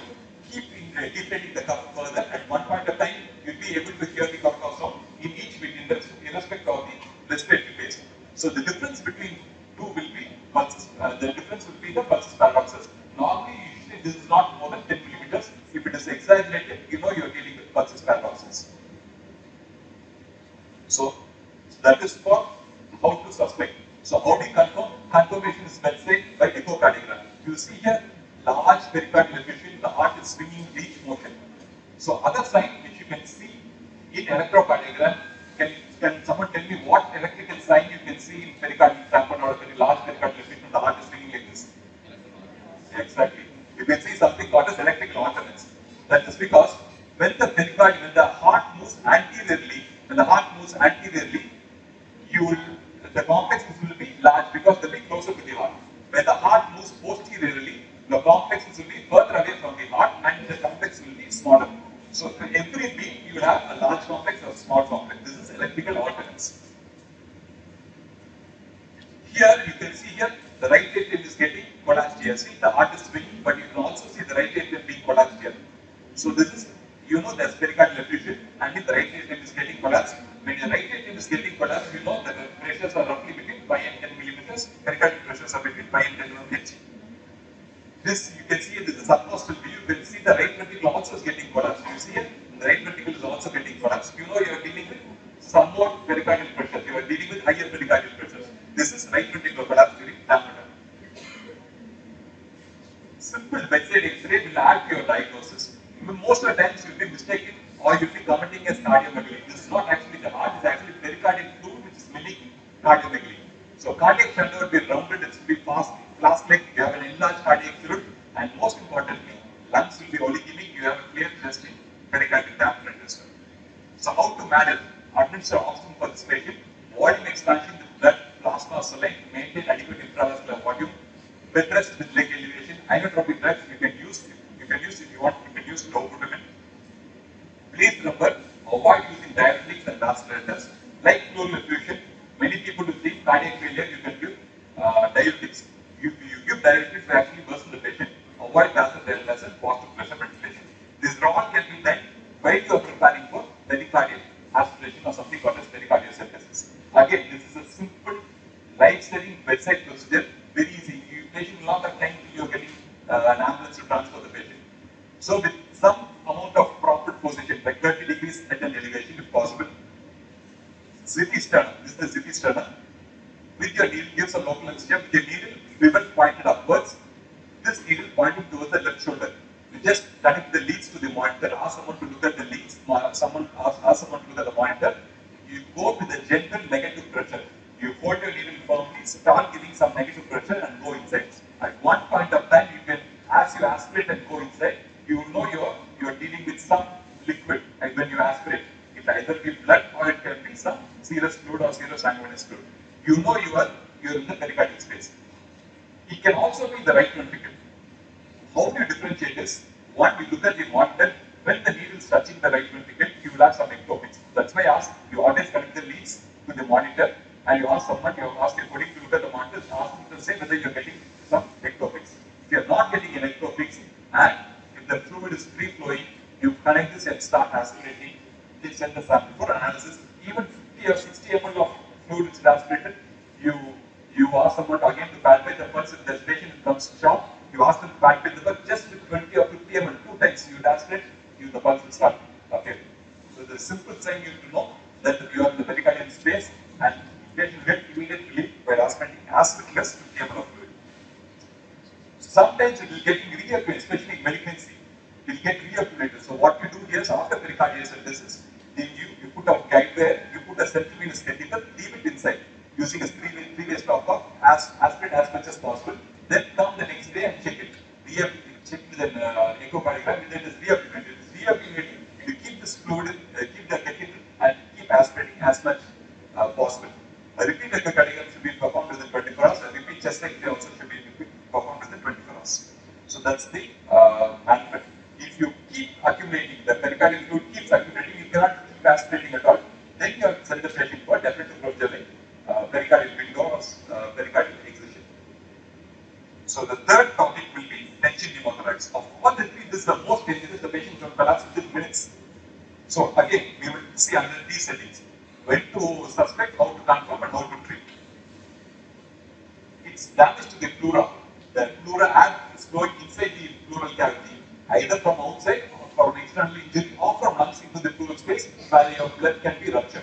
But it cannot leave. That is tension pneumothorax. It just gets accumulated, but it has some communication. It's pneumothorax. But it's a one-way bag.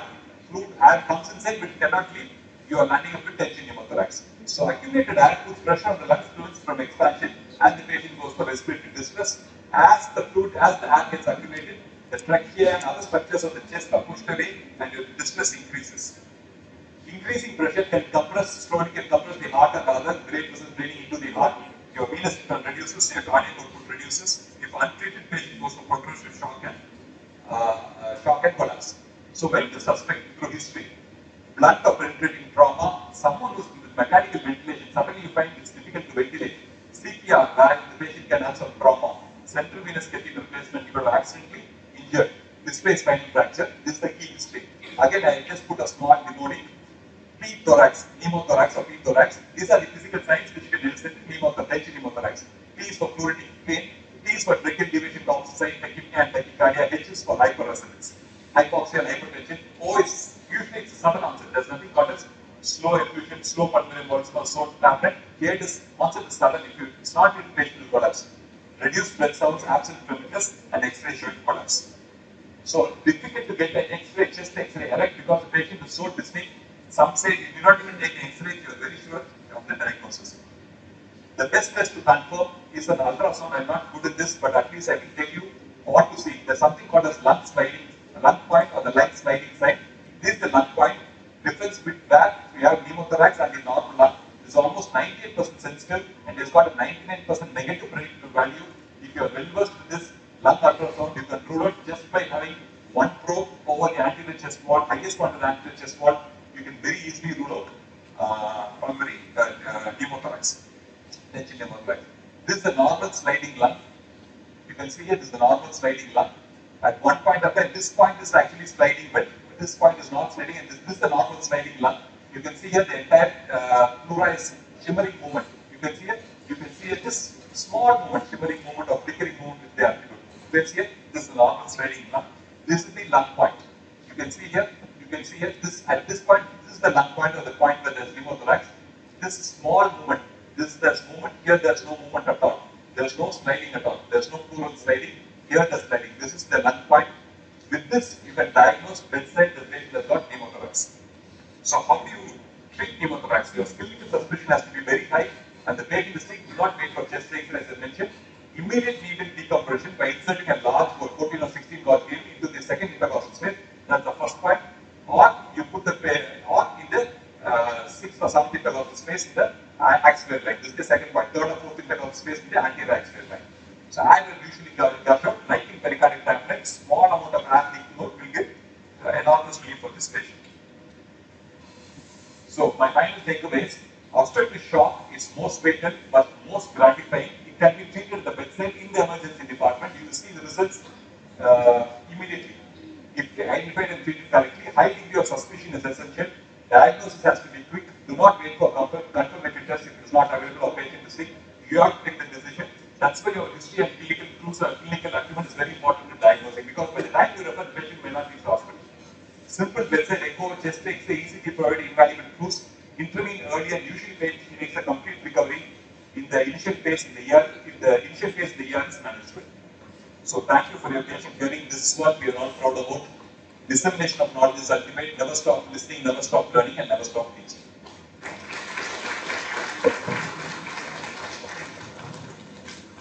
Thank you so much, sir, for the elaborate presentation. Now the session is open for questions.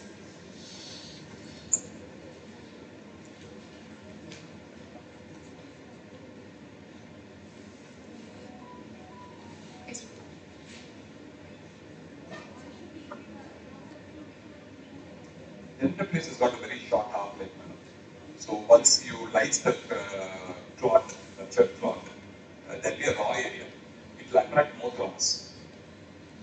So that's why you do an aspirin to prevent new clot formation. It's got a very, very short half-life, unlike interface.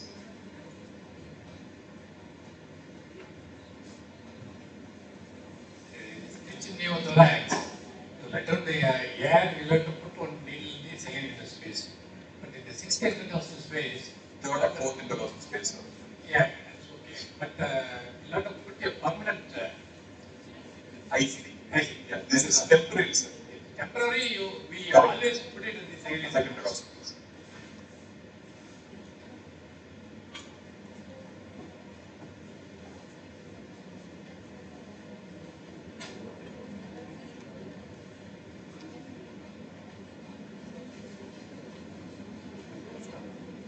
There is no more notes, we proceed on to the next section. Thank you, sir.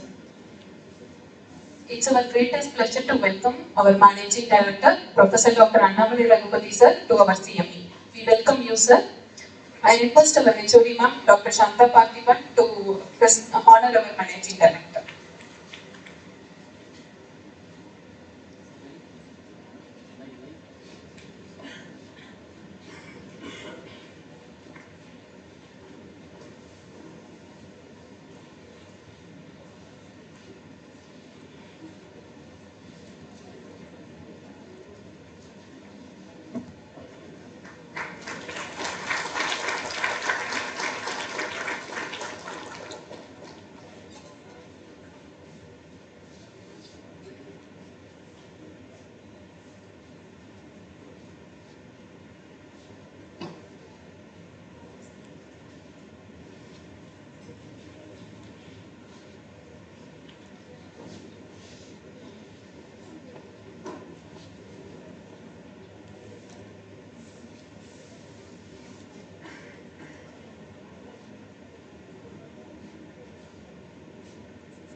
Thank you, sir. Thank you, ma'am. Now let us have a short break as we disperse for lunch. Lunch will be served in hall 4. Before proceeding to the lunch, we request the PGs and CRRIs kindly fill up the feedback forms and hand it over to the registration counter. The lunch The next section will be started.